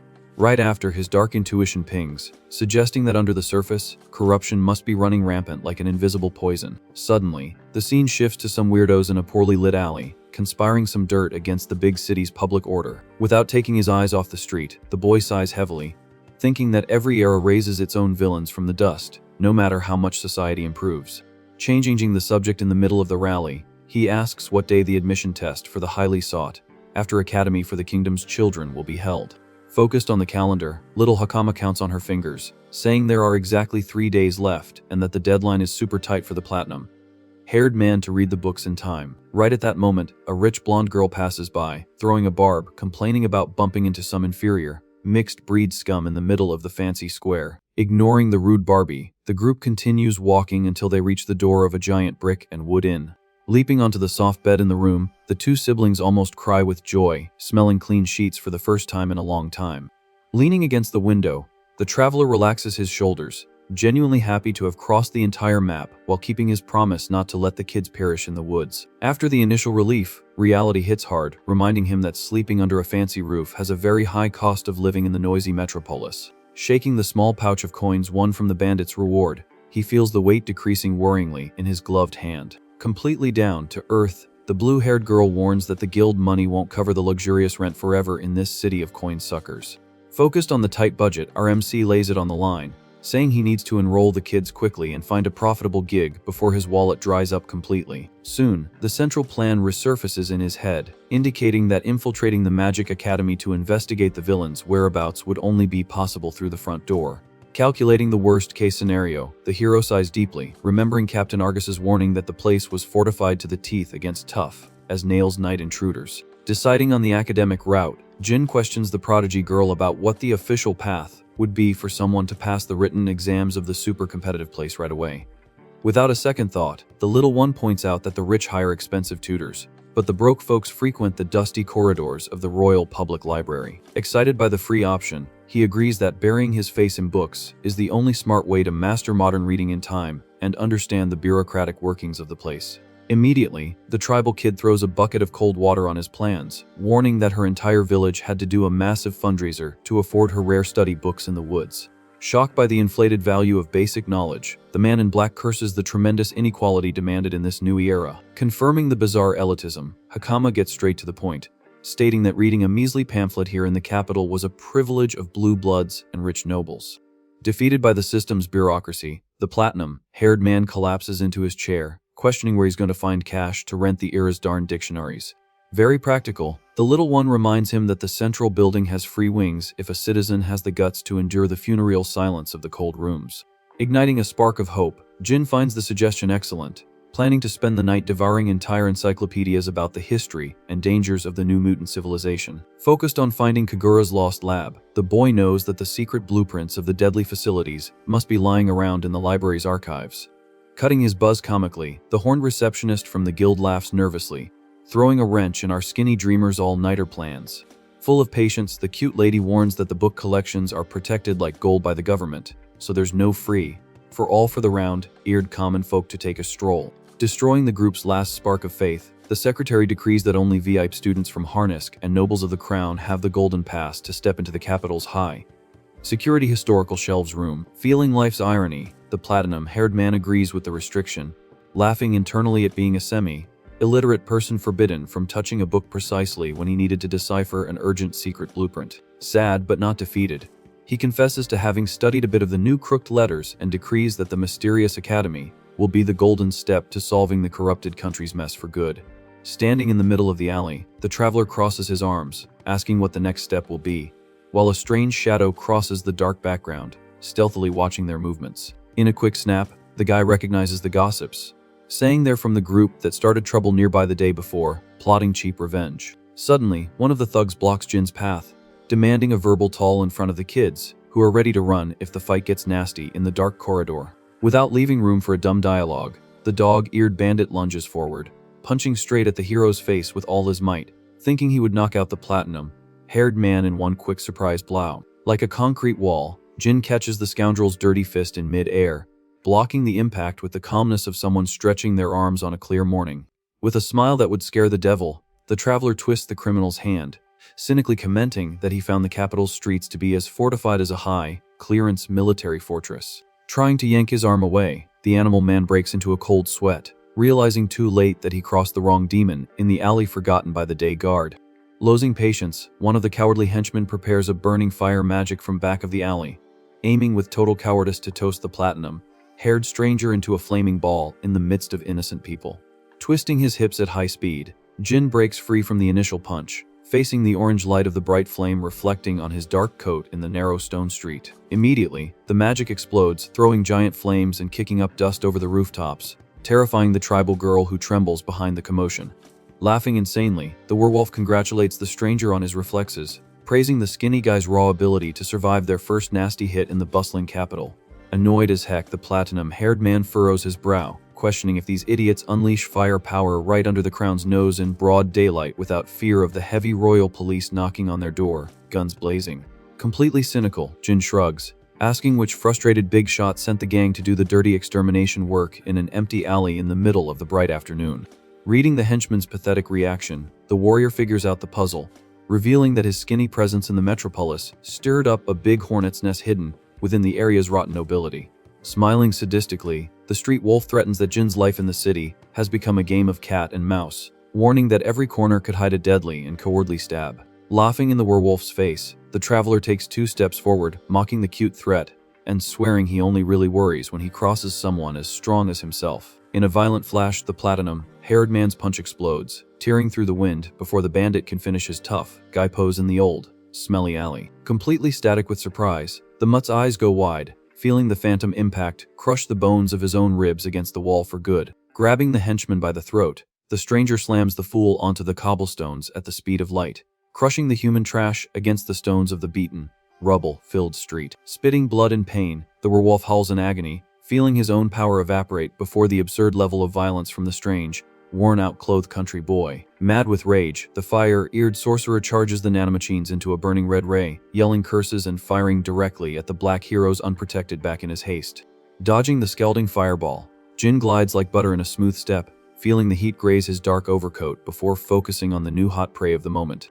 Destroying the wall next to it, the magic explodes, scattering wooden splinters on the floor, proving the deadly cowardice of the attack from behind in the middle of a civilian street packed just a few feet from the avenue. Believing he got his target, the fox mage smiles victoriously until he feels a colossal shadow cover the sun above his silly head, suddenly in a dark second. In an insane dodge, the platinum-haired man appears in the fool's face, landing a brutal knee into his fragile stomach, cutting off the oxygen and the crummy sorcerer's cheap celebration. Flying from the brutal impact, the redhead collapses, spitting saliva, feeling like he took a hit from a runaway truck from the old era in a single, well-placed dry blow from the bottom up to his soft chin. Grabbing the defeated man's collar, the hero lifts the scoundrel off the ground, demanding that the pack leader only send a decent and capable soldier next time, if he wants to face the incarnated platinum nightmare there. Keeping the tension sky, IRMC throws a furious glare, sending the cold message to try and kill him again only if they have the guts to handle the ugly aftermath. Crying like a terrified child, the fox begs for his own wretched, miserable life, mentally decreeing that this piece of inferior species trash from the slums was a demon disguised as a skinny human. Suddenly, the brawl is interrupted by a feminine shout of command tearing through the alley's dirty air, ordering a general arrest and strict immobility for everyone in the zone of the hectic afternoon brawl. Pissed as heck, the military squire snarls that the street kids chose her day off, of all days, to stir up a giant mess in the middle of the dirty passage full of mud and fresh blood. Banging her spear on the ground, she orders the street kids and the stranger to handcuff themselves, promising to throw the whole lot in the Royal Cavalry's basement for disrespecting the public tranquility of a high-ranking guard on her holy rest. Pointing to the destroyed gang, the soldier's eyes go wide, hit with a violent dose of reality, as she sees the pile of beaten bodies scattered across the dirty alley, looking like canned ham ready for a sudden burial in a ditch. Focusing on Jin's peaceful face, the woman recalls the past humiliation at the campfire, pointing a crazed finger and screaming that it's the same dangerous country boy from before who terrorized the forest campfire in the dead of last night. Again, alerted by the scandal, the entire street gathers to watch the captain scream at the platinum savior, drilling it into the population's head that the stranger is a walking problem off his leash. Nervous about being caught, the soldier swallows hard, taking in the level of damage the man in black did alone to those heavyweight guild thugs in a matter of 3 clean time seconds. Without backing down, the woman advances with her spear drawn, accusing Jin of being a born troublemaker since he barely set his stinking foot in the big city, and already started a fatal street fight with the hidden nobility of the suspicious local alleys. Spewing prejudice, she insults the traveler's species, linking his behavior to a lack of class and blaming him entirely for the bloody circus that ruined her peaceful passage and deserved stroll in the open market. Cornered by the cowardly and shameful situation, Jin sighs, peacefully explaining that he was just dodging others' punches in a clear and legitimate, brutal exercise of the sacred right of self-defense to survive there in one piece. Showing support, a noble and curious little girl steps out of the crowd, confirming that the man in the dark coat only defended himself from the cowardly attack from behind by the Shady Alley gang, taking a stand against the injustice of the snooty military order at that end of the street. Hearing the testimony, the lieutenant slowly lowers her weapon, realizing that the beaten-up bandits were wearing branded uniforms that the elite cavalry knew well from other unexplained underworld brawls. Changing her tone to an authoritative one, The soldier faces the defeated vagrants and decrees that the game is over, as she recognized the cowards as the jerk troublemakers infiltrated directly from the full corridors of the famous and fortified, suspicious Harness Magic Academy in the elitist center. Red with embarrassment, the Canine Knight mutters under her breath, hoping that the rich lady isn't in the middle of this mess. Masking her shame, she orders the guards to take the bandits away and tells the platinum-haired man to forget what he heard. With a smirk, Jin plays along, commenting on how the Holy Knights work hard even on street patrols. Promptly, the girl justifies herself, saying she was just grabbing a snack in the city and decided to lend a hand with public order. Narrowing her eyes, the squire looks at the stranger very suspiciously. Mentally, she notes the skinny guy's absurd strength, since the troublemaking academy students were not weak at all. Without giving him much attention, our MC says goodbye, turning his back as the guard warns him not to cause any more trouble in the capital. However, before she gets far, Jin asks the young woman to be his GPS and show him the way to a specific place. Surprised by the country boy's nerve, the knight stops in the middle of the street, not understanding the cheeky request. The scene then cuts to a gigantic, luxurious mansion shining under the moonlight, marking the property of Captain Argus. Sitting across from the suited man, the platinum-haired guy wastes no time and bluntly says, "Wire us." Completely stunned, the blonde captain listens as the stranger calls in the promise of help that was made back on the dirt road. Observing the people in the room, Argus notices the new kids and questions the group's growth, while Jin says it was pure chance. Shocked by the story, the paladin discovers that the kids were rescued from the clutches of the same heavyweight bandits he had warned about.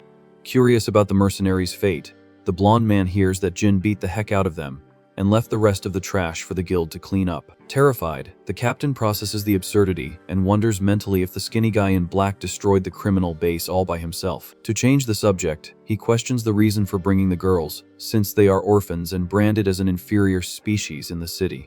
Straight to the point, our hero confesses that his intention was at least to find a decent job for the two of them in the cruel capital. On the defensive, Argus says the traveler has no obligation to play babysitter but gets cut off, with our MC saying it's just his way of doing things.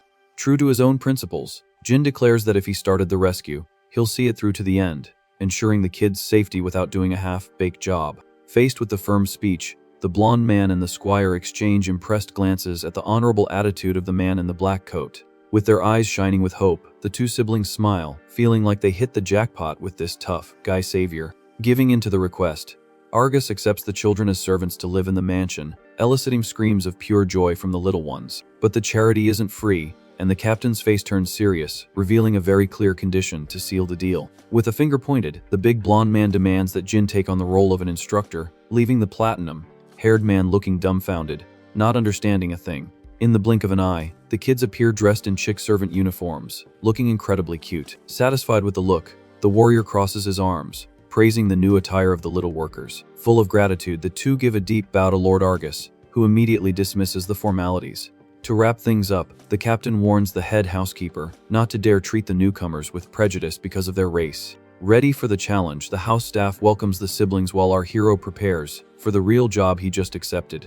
Through the castle corridors, Jin immediately sees the trick and asks what the hidden motive is behind this teaching position.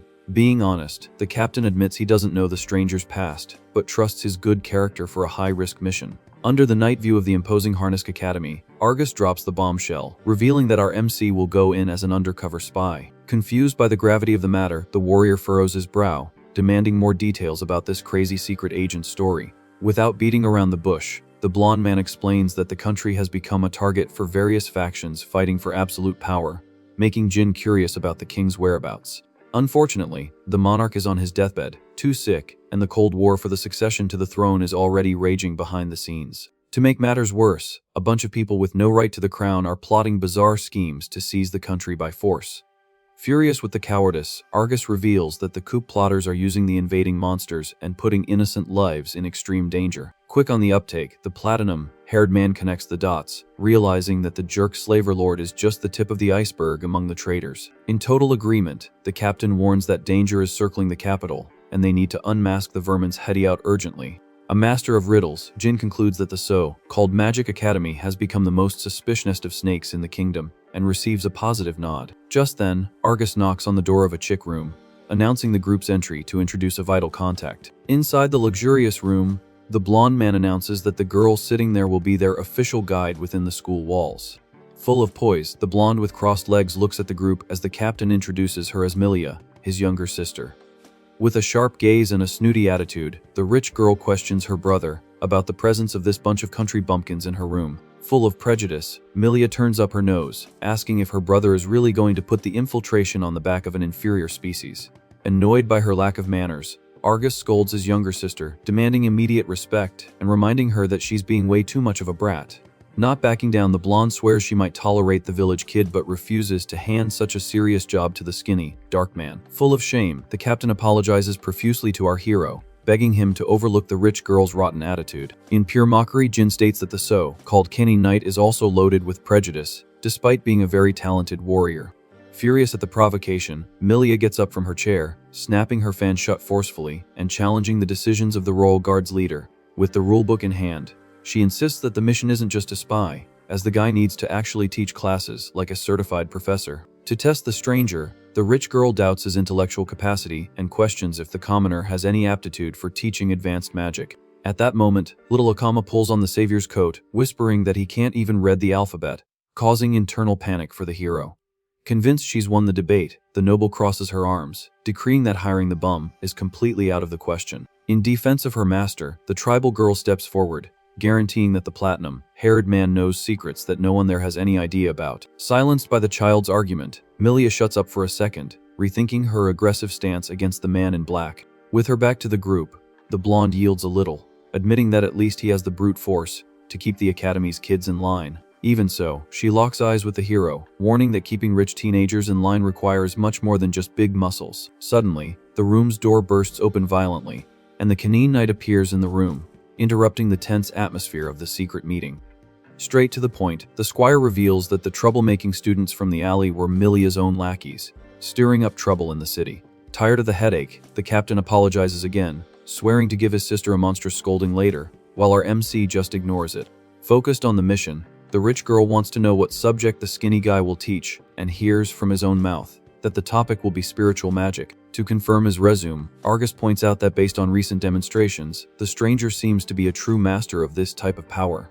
Cool as a cucumber, Jin asks which part of the spell he should focus on the blackboard, saying that the basics are good enough. In a holographic display, the system shows the 4 pillars: ignition, discharge, freezing, and healing, stating that mastering 2 is enough to pass a student. Stunned by the simplicity, the warrior questions if that's the limit of the current era, leaving the blonde man confused by the arrogance of his statement. In disbelief, Argus's eyes go wide, deducing that the country boy can use special spells that almost no one in the modern world can master. In Jin's head, it clicks that the bandit leader from the forest, with his weak little shocks, was actually a genius by the feeble standards of the present. Faced with the pathetic scene, the platinum-haired man cracks a smirk, accepting the low level of the magic school. Brimming with energy in his hand, he swears he'll turn the logic of this mediocre society upside down in no time. A week later, the aerial view shows the gigantic harness campus packed on the big day of the admission exams. At the gates, it's a total rush, with students turning in papers and trying to secure a spot in the most competitive school for the nobility. Inside the classroom, little Akama is sweating bullets, focused on her written exam paper, trying to remember everything she studied. Far from the childish tension, our platinum-haired hero walks through the chick corridors, being received like a lord and grumbling about how boring the place is. Chatting in the hallway, the fluffy counselor comments that the 7th unit of the Holy Knights must be very busy, and Argus replies that it's just their turn now. Not understanding a thing, Jin follows the blonde man down the red carpet and asks whose turn it is for all this. Very calmly, the captain explains that once a year, a member of the order serves as a special instructor, and now it's his team's turn to take on the task. Just then, the big bearded man with bare ears disdainfully questions if a skinny country boy like him is even fit for the job. Cold and silent, our MC just throws a sharp sideways glance, assessing the guy's arrogance. Feeling the silent pressure, the counselor swallows hard and immediately shuts his mouth, not pursuing the matter. Quickly, the duo arrives at the main office door, and the fluffy man invites them both to enter. Through the double doors, they come face to face with the headmistress and the school's big shots, already waiting for the official meeting. Sitting in a chick armchair, the gray-haired lady maintains the serious posture of someone who runs the whole show. Maintaining military formality, Argus gives a respectful bow, saying it's been a long time since he's seen the old woman. Returning the greeting, the headmistress remembers they haven't seen each other since the blonde man graduated as the class valedictorian, and praises the warrior's quick success. Very polite, the captain thanks the old woman for her cooperation, who quickly says it's just her academic duty. Straight to the point, the old lady changes the tone of the conversation, revealing that the rumors in the hallways have been quite heavy lately. With a stern look, she comments that besides hunting corrupted monsters, the paladin is also neck-deep in internal political disputes and betrayals. Completely understanding, the woman agrees that the lack of personnel in the order makes sense, since the leader's routine is crazy. However, the old woman warns that outside problems don't justify leaving the magic school in just anyone's hands. Sizing Jin up, she lets out the venom, asking if the captain really wants to put this suspicious character as a teacher. In a tense atmosphere, the entire room focuses on the skinny stranger, waiting for a convincing response from the paladin. Without showing any reaction, the platinum-haired man remains silent while Argus asks the stressed-out administration to calm down. Confident in his ally's power, the blonde man guarantees that the traveler is far more capable than any recruit from his own elite unit. Reinforcing his resume, the leader states that the newcomer is a true monster in pure combat techniques. Sighing heavily, the white-haired lady closes her eyes and accepts the nomination, trusting her former student's word completely. But a canine counselor suddenly freaks out, slamming the table and yelling that this is a complete and utter absurdity. Full of prejudice, the suited man points a finger in the hero's face, saying that the traditional academy has never accepted an inferior species on its faculty. Completely indignant, the animal man screams that a sacred position cannot be tainted by riff-raff, questioning if they want to shame the institution. Faced with the hysteria, the old woman passes the ball to the other chubby counselor, asking his opinion on the whole scene. Stroking his beard, the feline lord agrees with his colleagues' fit, reminding them that the school is the cradle of the rich nobility's children. He then warns that putting a guy from the bottom of the pyramid to teach will generate a general revolt among the snooty students and teachers. Weighing the situation, the headmistress confesses that emotionally, she also finds the idea terrible but decides to maintain the impartiality of her position. Passing the floor to the target of the insults, the lady asks to hear the traveler's defense, and he accepts the invitation on the spot. With a firm step, the warrior in the dark coat steps forward, cutting through the prejudiced chatter in the room. Full of class, the platinum-haired man politely introduces himself as Shido Jin, from the distant village of Kadama. Very impressed by his posture, the old woman notes that the guy took humiliation to the face and remained as cool as a cucumber. But the stranger's blood boils, and he casts a dark look, warning that he has just one doubt to resolve before accepting the job. Straight to the point, Jin asks if he's useless for the position because he's branded as an inferior race, or if the folks think he lacks raw skill on his resume. Laughing at his audacity, the lady states that the issue is about strength, guaranteeing that real talent silences any prejudice within those walls. Quickly, the hero asks for a chance to prove what he's capable of, and the old lady accepts the challenge without hesitation. To settle the dispute, the suited blonde man suggests a practical combat test in the middle of the school's courtyard. Cutting to the outside, the scene shows the academy's colossal testing arena under the midday sun. Standing on the packed earth, Jin and the canine counselor face each other, while the suited man brags about the lack of an audience due to the admission exams. Full of swagger, the snooty professor scoffs, saying the country boy is lucky not to be embarrassed in front of the rich kids. Silent as a statue, our MC couldn't care less about his vain opponent's cheap provocations. From the stands, the old woman shouts the rules, warning that the duel must use only pure spiritual magic and no bladed weapons. Smiling, she justifies that seeing real strength in practice is the best practical test for a heavy magic instructor position. Just then, some curious students notice the strange activity and start gossiping about the mock battle that's about to happen down below. Attentive to the duel, the rich girl Milia crosses her arms, revealing that she's never seen the canine professor fight for real. Extremely bored, our hero sighs, calling this whole charade a ridiculous and bureaucratic waste of time. Eager for a show, the headmistress asks to see the pitiful limit an inferior species can reach in a high-level magical combat. Without blinking, the blonde captain analyzes the field, confessing that he'll also be seeing the platinum-haired man fight for real for the first time. Recalling from memory, Argus remembers that the physical levels of the inferior folks are terrible, and even using divine power, the damage is usually minimal. Preparing his attack, the suited canine man tells the country boy to brace himself, and hopes he didn't misread his opponent's strength. With a sadistic face, the little office villain cracks a macabre smile, ready to turn the test into a public humiliation. Accumulating fire in his palm, the suited wolf yells, warning that he'll give the first attack with all his strength. Immediately, a colossal explosion kicks up dust in the entire arena, showing the raw impact of the orange, flaming magic. Far from the danger, the rich students cheer, impressed by the fiery flash tearing through the middle of the courtyard. Thinking he's all that, the counselor notices the audience and decides to ham it up to gain points with the spoiled kids. Charging both his arms, the guy conjures an insane electric storm, ripping through the air with loud yellow lightning bolts. Calmly, the platinum-haired man glides across the ground, dodging the swift shocks while his enemy screams with pure childish excitement.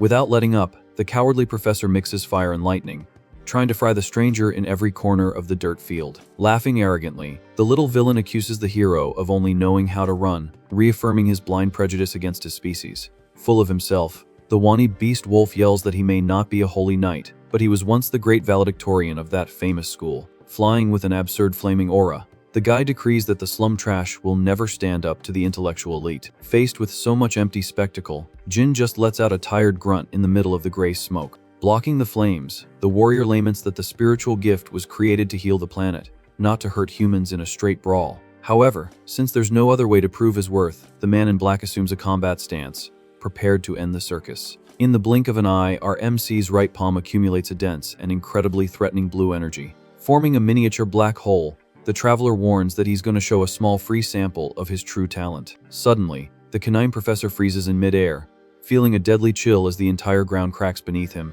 With a bizarre boom, gravity smashes the pretentious wolf against the stone, sinking the poor guy's face into the arena floor without him even being able to breathe. Shocked by the absurd, invisible pressure, the headmistress and the fluffy counselor get a huge scare, losing their noble composure on the spot. Static in the stands, Captain Argus feels a chill down his spine, confirming his prodigy's absurdly overpowered level. Completely paralyzed, the rich blonde girl can't believe the dirty miracle the skinny country boy just performed on her master. Pressed into the dirty ground, the professor stammers in terror, asking what the heck kind of invisible spell broke his ribs in mid-air. Stepping firmly beside the defeated man, Jin coldly explains that he just manipulated the area's gravity with a subtle touch of the nanomachines. With a frightening smile, the new professor warns that the students of that academy have a lot to learn from the true dark strength of the ancient era. Enveloped in a dark aura, our hero warns that the moral lesson isn't just for the students, but for all the snooty teachers at the school. From a general view of the arena, the damage is clear, showing the absurd crater that the invisible power dug into the hard ground. Pale with terror, the suited wolf looks up at the platinum-haired man, feeling the pressure of the black magic crush even his soul. In a swift move, Jin snaps his fingers, breaking the heavy enchantment on the spot. Immediately, the canine professor collapses on all fours, desperately gasping for air. Dominated by fear, the defeated man screams in panic, demanding to know what kind of witchcraft the stranger used against him. Blinded by his wounded ego, the wolf points a finger, accusing our MC of using a dirty trick, since he's never seen such a dangerous spiritual magic in his life. With not an ounce of patience, our warrior grabs the loser by the collar, putting the coward in his place. Faced with the show of force, the gray-haired headmistress makes her decision, stating that the new instructor's hiring is more than settled. In the stands, the rich girl Milia and the other students' jaws drop, commenting that it was surely a very rare special spell. In total shock, the blonde asks her classmates if they saw the same absurd thing she just witnessed. Confused by the mutant biology, she wonders how the heck an inferior species can have so much sacred power if they didn't even receive the spirit's blessing. With wide eyes, the noble breaks into a cold sweat, trying to process the anomaly that broke all the rules of her world. While Jin tells the battered professor to shut up and calm down, the girl mentally questions the true identity of the man in the dark coat. A week later, the landscape shows the giant academy castle under the sun, where the true purpose of the place would soon be revealed. Straight from the packed auditorium, the opening ceremony makes it clear that the real focus there is to train elite warriors to crush the invading monsters. Very strict, the headmistress warns that the weak students who can't handle the heat will be expelled without an ounce of pity. With a glowing hologram in her hand, the old lady swears that the graduates from there have a guaranteed spot in the order of the capital's holy knights. Facing the crowd of freshmen, the old woman reinforces that each one's bright future depends solely on their own strength and talent. In the upper box, the teachers comment that this year's class is full of commoner students and newcomers without blue blood. Suddenly, a hand waves in front of the rich girl Milia's face, catching her attention in the middle of the serious ceremony. With a giant smile, a red-haired lion named Reyes strikes up a conversation, surprised to see the blonde there since she usually ignores events with common people. Wasting no time, she returns the insult, saying that the little lion is only there to hunt for contacts and kiss up to rich, noble freshmen. Just then, the redhead furrows his brow, noticing a bizarre anomaly on the dark side of the teacher's box. In disbelief, the guy questions why the heck there's someone of an inferior species sitting in the master's chair, and soon hears that the platinum-haired man is the new instructor. Shocked by the gossip, the lion screams in disbelief, and the blonde takes the opportunity to ask his opinion on the skinny, dark man. Sweating profusely, Reyes freezes, not knowing what to say about that sinister presence in the black coat. Very serious, Milia confesses that she also thought the guy was just a piece of inferior species trash, but quickly swallows hard, remembering his crushing power. Far from the gossip, Jin stares at the auditorium from above, thinking about the colossal size of the campus and calculating the absurd amount of work it will be to investigate it all. With an analytical eye, our warrior assesses the environment while planning the next steps of his secret mission in the corrupt magic school. In the middle of the crowded corridor, our hero feels the crooked stairs burning his back and decides he needs to erase this image of inferior trash urgently. Frustrated with the situation, he grumbles that instead of looking like an undercover investigator, he's drawing more attention than a clown in the middle of the main street. Aware of the challenge, our MC decrees that the first step is to earn the respect of the snooty elite kids. Inside the giant amphitheater-shaped classroom, the main professor announces the return of the intense lectures on spiritual magic. Warning the elite class, he tells the kids not to let their guard down with the freshmen, but then ironically says that advice like that doesn't even tickle the veterans. Just then, a wicked smile crosses the canine professor's face as he invades the class full of bad intentions and venom to spit. Confused by the empty chairs, the headmaster complains about the lack of students, questioning if the folks just lost their will to study. Sitting in the stands, the rich girl crosses her arms, rolling her eyes and confirming that she's there against her own will. With a sadistic laugh, the suited wolf mentally confesses that he spread malicious rumors on campus just to empty his platinum-haired rival's class. In pure falsehood, the little villain sees Jin entering the room and says that the emptying happened just because the lecture would be given by an unworthy commoner.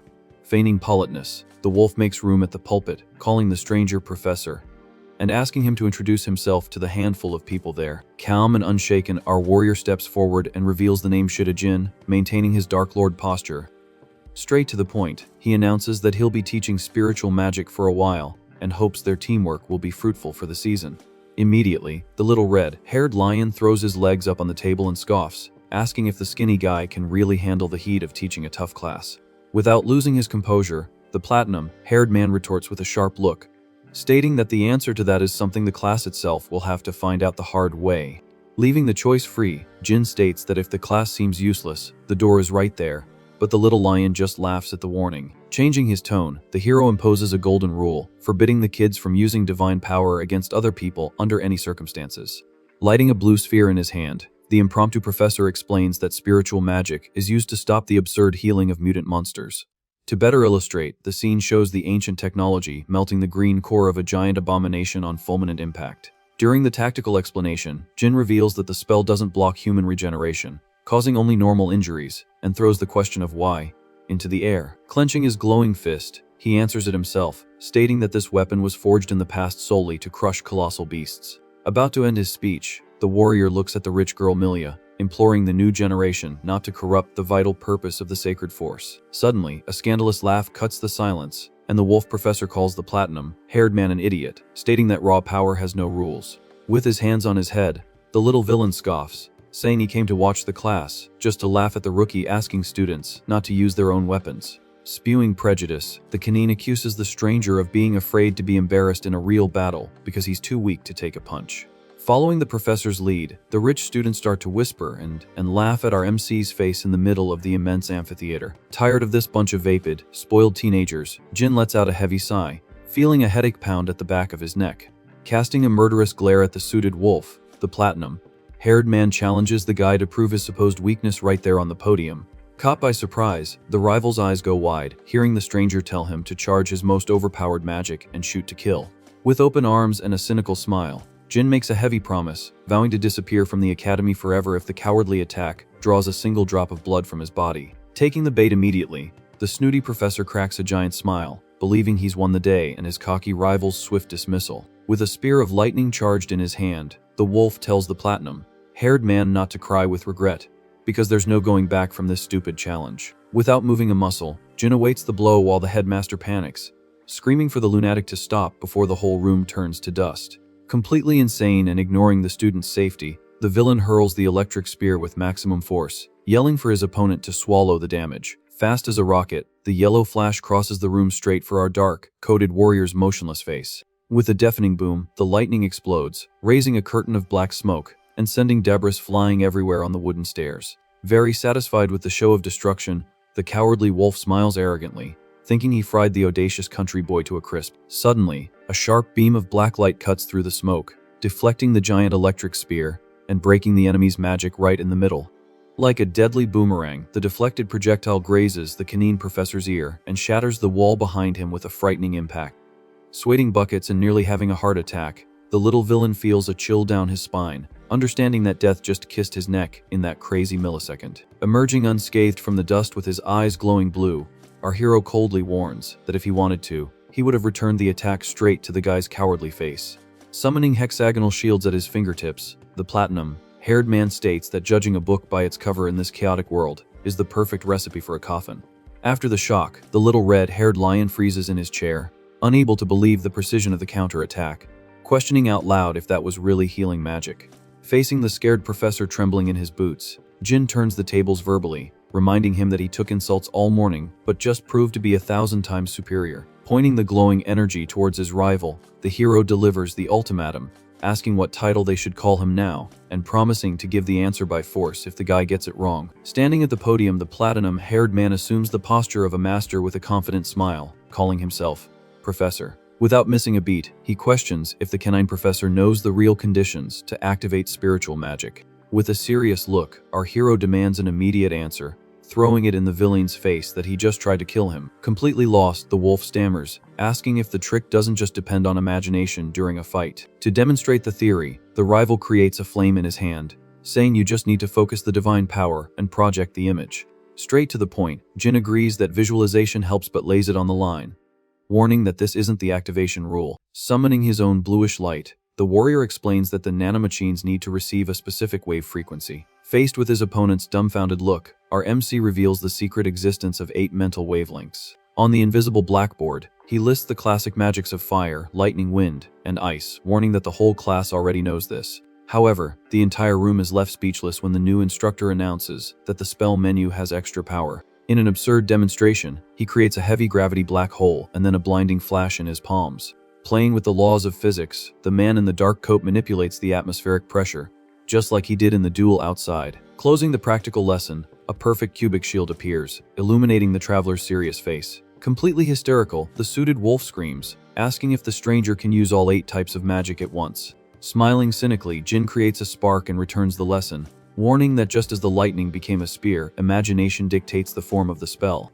Closing his hand, the platinum-haired man extinguishes the light and ends the demonstration, changing the amphitheater's mood on the spot. Full of authority, the dark professor summons the entire class to begin the real lesson. Later, the scene cuts to our hero walking alone through the chic corridors under the light of the setting sun. Deep in thought, he grumbles about the hellish mission of investigating the giant school without raising any red flags. But the intense movement of students everywhere hinders any stealthy search in the campus's main blocks. Determined to change his tactic, the traveler focuses on finding a restricted area just as the rich girl crosses his path. Upon meeting the blonde's eyes, he notices the heavy suspicion stamped on her scowling face.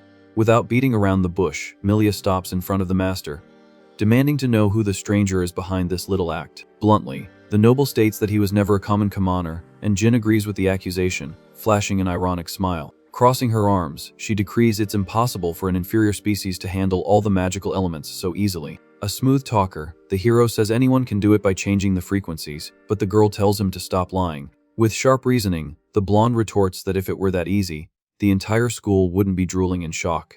Leaving the rich girl talking to herself, the platinum-haired man turns his back and calls the student to debate in a quieter place. Right behind, the noble follows the professor's steps, demanding the official answers he owes her. In a purely mocking tone, Jin confesses to being an ancient human who slept for 100 million years and gets called a joker. Incredulous at the crazy story, Milia asks what his job was in that prehistoric era. Calmly, the traveler confesses he did a lot of things and reveals he used to clock in as a special government agent. Curious, the blonde translates the military term, imagining a grunt who gives his blood and life for his own country. With a nostalgic look, the platinum-haired man confirms the theory and swears he beat up countless villains in the chaotic past. In old memories, the scene shows Soldier Jin equipped with tactical armor, leading invasions on high-tech bases. Images of shootouts and explosions prove that the warrior lived in the midst of gunpowder, fighting bloody wars. Intrigued, the girl asks how a lethal soldier like him ended up in a sleep pod, and the short answer's a big, "I failed." Without shirking the blame, our MC admits that the arrogance of trying to solve all conflicts alone cost the entire planet. In the flashback, colossal mutant beasts destroy the cities while he laments having lost everything without being able to protect a single soul. In the present, he decrees he became a professor to be the shield of the new generation, but the girl's nobility rejects the sad talk. To change the subject, the blonde wants to know the destination of their gloomy walk, and hears that she's just fulfilling her role as the Academy's guide. Slowly, the old wooden door creaks, revealing a dark, dust-filled room at the end of the stone corridor. Confused, Milia asks what dirty little room this is, and Jin explains it's the old, forgotten teacher's supply closet. With his sharp gaze on the basement walls, the platinum-haired man narrows his eyes, feeling a bizarre vibration in the environment. Immediately, our hero walks to the wrecked bookshelf, inspecting every millimeter of the rotten wood. With a snap of wind magic, he sweeps the dirt out of the way, while the guide questions the guy's craziness. With the castle blueprint in hand, the blonde points to an empty, illogical space in the middle of the stone structure's drawing. Suspicious, the professor lifts an ornament on the shelf, certain that the hiding spot must be right there. In the same second, the gears grind heavily, and the bookshelf slides to the side, revealing the school's dirty trick. Before the mysterious door, the duo focuses on the darkness of the secret corridor that no one in the higher-ups knew existed. Impressed, Milia asks how he found the perfect trigger in the middle of that filthy, dusty mess. With his finger on the old ornament, the hero explains that the object was too clean, proving that someone turned the fake handle every night. As soon as he enters the darkness, our MC tells the rich girl to stand guard at the door, but the stubborn girl enters with him. Focused on the mission's safety, Jin warns of the mortal danger of running into a mutant monster in those shadows. Full of swagger, the blonde puffs out her chest, flaunting her high grades and swearing that her magical talent is on par with her captain brothers. With a smirk, the warrior gives in to the flawed company and trusts the snooty prodigy's escort. In the middle of the endless stone staircase, the platinum-haired man illuminates the whole, creating a very practical floating sphere of light. Realizing the absurd depth, he comments that the tunnel goes all the way to heck, and his partner praises the lantern spell. Frightened by the place's vibe, the rich girl compares the corridor's heavy atmosphere to a fantasy game dungeon. Resuming the interrogation, the blonde goes back to focusing on the skinny stranger's supposed past as a villain hunter. Quick on the uptake, the girl asks if the professor already has any suspects from the school in his sights for the night hunt. With a tired sigh, the hero admits to having a target in mind, but thinks the guide is asking for too much gossip for the first day of their partnership. In our MC's head, the image of the good-natured feline counselor flashes strongly, marking Lord Rudman as the main traitor.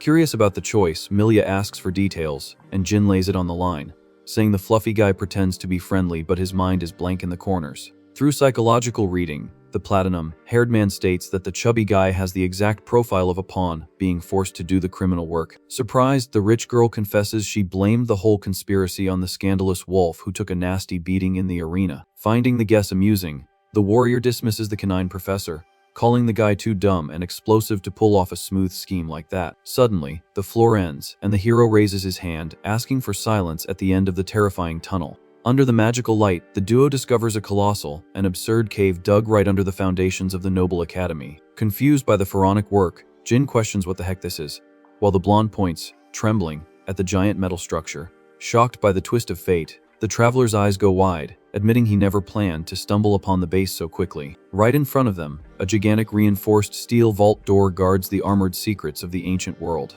Facing the lock, the hero recognizes the global laboratory that Dr. Kagura hid throughout the planet's underground. To confirm the theory, the door pulses with blue circuits, screaming the massive presence of nanomachines in the security lock. Frozen in shock, the rich girl Milia stares at the titanium wall, unable to believe that a bizarre technological treasure like this was sleeping under the school's corridors. Facing the colossal door, Milia takes a step back, asking if they have any chance of opening that iron monster. With his arms crossed, Jin confirms that normally they'd need an access key, and the girl sighs in defeat. Tightening his glove, the warrior remembers the shape of little Akama's necklace, which activated the ancient nanomachines. In the flashback, the shining necklace reappears, proving that the little leader inherited the free pass from the heroes of the past. With a faint smile, the stranger says that if it's just a matter of access, the lock won't be any trouble for him. Focusing the energy in his hand, the platinum-haired man touches the digital panel, and the blue system instantly confirms Jin's VIP-level entry. In a series of booms, the heavy steel locks turn, unlocking the 100-million-year-old vault. Flinging the gates open, the professor warns that the guys trying to bring chaos to the country can only be the school's hidden masters. Pulling the answer, the hero decrees that the real traitor surely has a key identical to the little village girls. Pale with terror, the rich girl's teeth chatter upon discovering an apocalypse command center hidden under the students' chairs. Trying to understand the sorcery, The blonde questions how the skinny guy opened the vault without having the said key in his pocket. Cold and cocky, the traveler replies that being an ancient human has its own exclusive factory, installed advantages. Losing her patience, Milia demands to know if he really swears he came from 100 million years ago, receiving only silence in return. Far from joking around, our MC focuses on the bizarre scenery, noticing giant cages lined up in the hall. Looking down, the duo is faced with a colossal area full of scattered equipment, proving that the lab has become a heavyweight monster containment facility. Intrigued, Jin questions why colossal beasts would agree to become pets in normal cells. Through the cage glass, a muscular stone mutant stares into the void without making the slightest effort to break the bars.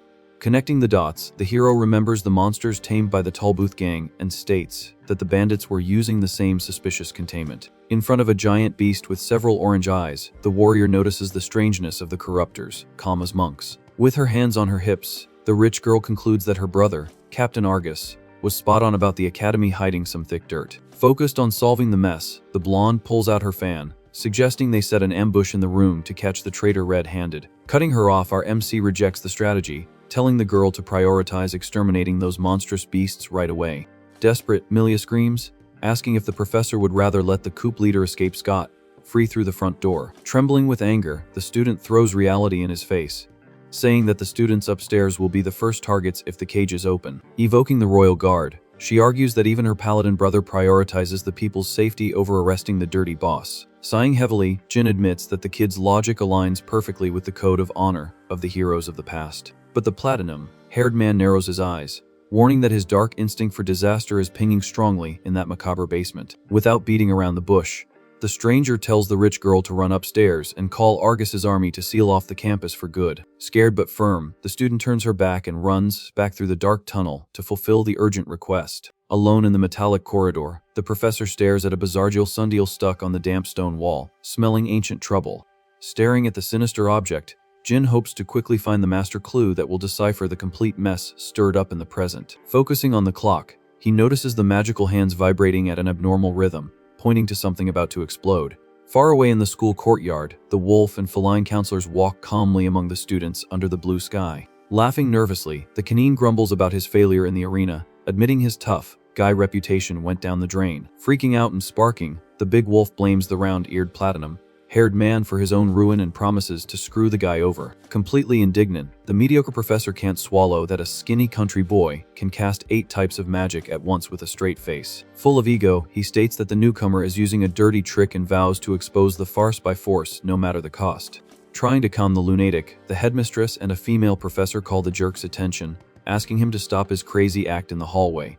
Out of patience, the old woman tells it like it is, warning that, if he likes getting beaten up, that's his problem. But his screams were scaring the kids around. To escape the drama, the gray-haired lady asks the weird wolf if anyone has run into Lord Rudman on campus that day. Startled by the question, the canine stops whining and confesses he hasn't laid eyes on the fat counselor since the official ceremony. Worried, the headmistress reveals that she needed the fluffy guy to approve the emergency curriculum for the new students. Suddenly, the old woman's gaze focuses on the back of the courtyard, noticing a bizarre detail moving. Frightened by the colossal shadow rising over the academy's towers, the wolf stammers, asking what kind of black cloud that is. At the same time, in the inner corridor, the rich girl Milia runs like a rocket to warn her captain brother in time. Exiting the secret basement, the panting blonde pushes the bookshelf door back, relieved to find natural light again. Sweating coldly, she rests her hands on her knees, catching her breath after the marathon up the cave's staircase. Quickly, the noble recomposes herself, ready to run for the royal guard, when a deep voice breaks the silence. Frozen with terror, Milia freezes in her tracks upon hearing her own name echo deep and sinister from the corridor's darkness. Emerging from the shadows, the chubby, suspicious-faced counselor reveals himself, blocking the passage in a bizarre and dark manner. Wasting no time, the girl calls his name, revealing Lord Rudman with a completely horrifying, sadistic smile. Back in the hidden lab, the final vault's red door slowly descends, announcing the real prize for the platinum-haired warrior. Surprised by the brightness, our MC's face darkens, questioning what the heck kind of absurd energy he's witnessing. In the center of the room, filled with cables and panels, a colossal red sphere of pure energy shines, emitting sounds of a controlled explosion. Fascinated, Jin analyzes the red core, noticing that the sphere pulses alive like the heart of a giant monster exposed in the metal. Shifting his focus, the guy moves to the control panel, finding the researcher's journals and questioning if Kagura built that crazy reactor. Typing on the rusty keyboards, the hero unlocks the last records, recorded 100 million years ago. Immediately the side case opens, showing the famous power syringe and the floating cube of the scientist's life, saving nanomachines. Focused on the device, he mentally hopes the doctor left some blueprint or manual explaining the current time bomb. As if answering his request, the projection of his doctor partner flickers blue in the middle of the room, calling Jin's name on the spot. Super excited, the holographic scientist celebrates the soldier's arrival, swearing that the place is right next to the original pod. Without beating around the bush, the guy in glasses explains that the old rooms forged a revolutionary artifact in the dark years. Pointing to the greenish syringe, the doctor confesses that half of the bizarre recipe is already in the nanomachines injected into the hero. Full of ego, the scientist adjusts his glasses and tells the platinum-haired man to guess the divine utility of the cutting-edge technology cube. In the basement, the trapped monsters start to scrape their claws on the bars, indicating the end of the calm is near. On the wall, the gleaming clock's hands accelerate wildly, signaling the arrival of the core's massive energy. Beating like a desperate heart, the red sphere concentrates enough power to rip through the school's ceiling at once. Illuminating the shadows, the doctor's hologram hands the secret artifact's purpose to the impatient soldier on a silver platter. Smiling confidently, the blue light defines the infernal machine as a pure matter teleporter, sealing the sinister revelation. With floating apples drawn, the explanation shows time travel between doors, proving the technological miracle of the extinct era. Shocked by the danger, the hero instantly connects the dots, realizing why that ugly invader attacked the base out of nowhere. Staring at the hologram with wide eyes, Jin swallows hard, confirming that the monstrous beast in the hall fell straight from the energy portal. Cutting the cute animation, the scientist focuses the camera on the round, harmless teleporter he built in the old base. Faced with the macabre contrast, the hero feels a chill down his spine, pointing out that the clean, neat cylinder of the past looks nothing like the bloody red bomb of the present. Looking at the giant, pulsating sphere, our MC decrees with silent desperation, asking himself what nuclear abomination the traitor leader created in front of him. Marking the time of the apocalypse, the bizarre sundial makes a metallic click, turning all its gears at once. Immediately, the red core rips through the room with a deafening flash of pure energy, engulfing the entire laboratory.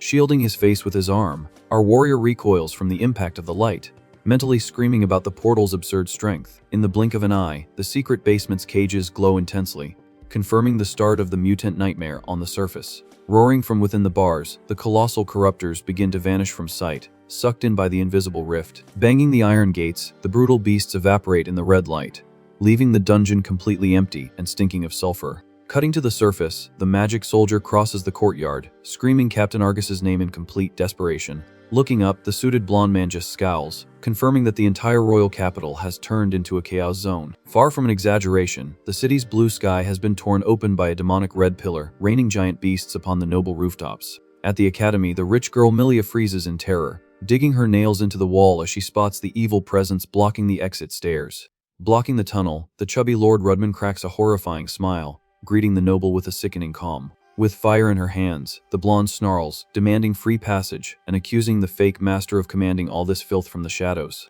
Too relaxed, the fluffy man raises his eyebrows, praising the little meddler's quick deduction. However, he shakes his head negatively, warning that her courage came too late to save any soul out there. Revealing the scheme, the traitor smiles macabrely, admitting that the total extermination operation of the metropolis has just been unleashed before them. Laughing nervously, the obese counselor confesses that the plan was for next week, but the platinum-haired man's invasion accelerated the end of the world. Furious at the old man's madness, the rich girl glares at the traitor with a murderous look, ready to toast his face. In the basement shadows, Jin runs at full speed, sensing the danger and realizing that the fake leader is a very serious problem. Dashing up the steps, the hero admits his intuition was right, and the Beefy Lord has become a bigger pain in the neck than Argus himself. To seal the deal, Rudman praises the stranger's instincts, confirming that the country boy has already mastered the secrets of the 100-million-year-old vault. Terrified, Milia swallows hard, realizing that the suited professor knew perfectly well about all their secret movements down there. Mocking the blonde's heroic pose, the sadistic master questions if the little snooty girl has the guts to pick a fight and win a duel against him. Without waiting for an answer, the fluffy man begins to float, surrounded by a bizarre aura, swearing on his life that he now possesses more than enough power to wipe anyone off the map. Screaming like a lunatic, the chubby traitor stretches his arms, claiming to have embraced the invincible and ultimate force of the dark universe. However, the shouting is cut short by a giant clay pot flying from behind him, hitting his furry skull dead on. Strutting her stuff, the little native from the forest Kudo yells loudly, stating that the real new, raw power is in her hands now. Caught by surprise, the rich girl backs away, stuttering at the sudden brawl in the middle of the serious confrontation. Wiping sweat from her forehead, the young heroine breathes a sigh of relief, claiming she saved the day at the very last millisecond. Face down on the floor, the little fluffy villain passes out, feeling the weight of the pot crush his false hopes to pieces. Confused by the crazy ride, Milia asks what the heck the forest kids are doing invading the forbidden, secret teacher's room. Ignoring the question, Hakama points to the sky, terrified, screaming that the city has gone completely crazy and they need Jin's monstrous help. Confirming the story, the native explains that her partner saw the platinum-haired stranger dive into that dusty little room earlier. Awkwardly, the new student trembles like a leaf, stammering her introduction as Kudo Prutsa and asking for the blonde lady's pardon. Nervous, the little leader hits her friend, questioning the stupidity of knocking out a noble professor in the middle of the official corridor and causing a huge scene. Maintaining her anonymity, Hakama swears their masks are safe and blames the rich girl for the cowardly attack from behind, while Milia huffs with anger at being called Madam Potato. Suddenly, heavy footsteps rip across the stone stairs, showing that the calm lasted less than a sigh of relief. Trembling, little native Kudo's bright eyes go wide as she hears the buttons clicking aggressively from that side of the darkness. Breaking through the dust, the platinum-haired hero emerges panting from the cave, staring at the obese master passed out on the cold floor of the book depository. Running for a hug, Hakama warns our MC that the streets are burning in chaos, and the warrior just scowls, confirming he's aware of the disaster. Dark as heck, he snarls, saying that all the cage corruptors in the basement simply vanished into thin air, mysteriously. Swallowing her fear, the blonde connects the pieces and her eyes go wide, realizing the absurd disaster the canine leader has summoned outside. Flinging open the academy gates, the troop rushes out, running across the open courtyard and coming face to face with the real apocalypse. From the top of the giant walls, the view is terrifying, showing the ancient capital covered in thick smoke and pillars of flames tearing through the chick streets. Completely crazed, bestial wolves and corrupted soldiers hunt defenseless civilians, destroying goods and running over stalls in the main square. Flying over the inferno, demonic eagles sink their claws into the crowd, dragging screaming victims through the air in a true, senseless bloodbath. Smashing the stone houses, the colossal foot of the giant mutant deforms the ground, proving the brutal level of destruction of the freed horde. Facing the muscular beast, the nobility's buildings look like dollhouses, ready to be turned into brick dust without any effort. On the horizon, the King of Tentacles breaks through the walls, rumbling in a deep tone that makes the ground tremble far away on the Academy's safe hill. Furious, the monster with the hideous maw flexes its muscles, letting out a roar that shatters windows and announces that the capital is free lunch today. Shaken to her core, the rich girl cries, feeling that the end has truly come as the country collapses into the clutches of the rotten, merciless horde.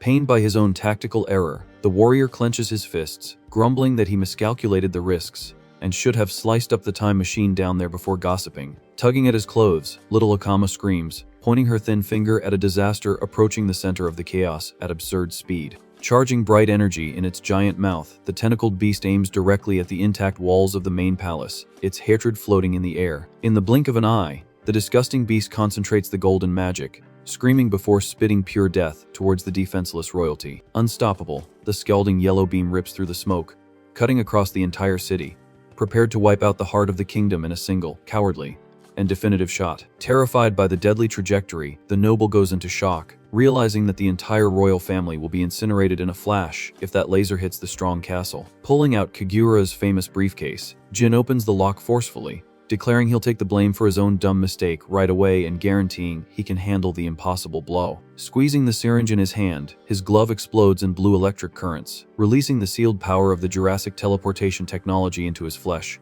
and blood body. In his memories, the smiling scientist explains that the serum is the practical summary of the space-faring contraption but breaks if it exceeds its daily use limit. Restricted to short distances, he warns that the magical workaround saves your skin. If you need to cross spaces the eye can see right in the middle of a fierce chase. Tearing through the skies, the colossal yellow energy blast dives relentlessly toward the heart of the royal castle.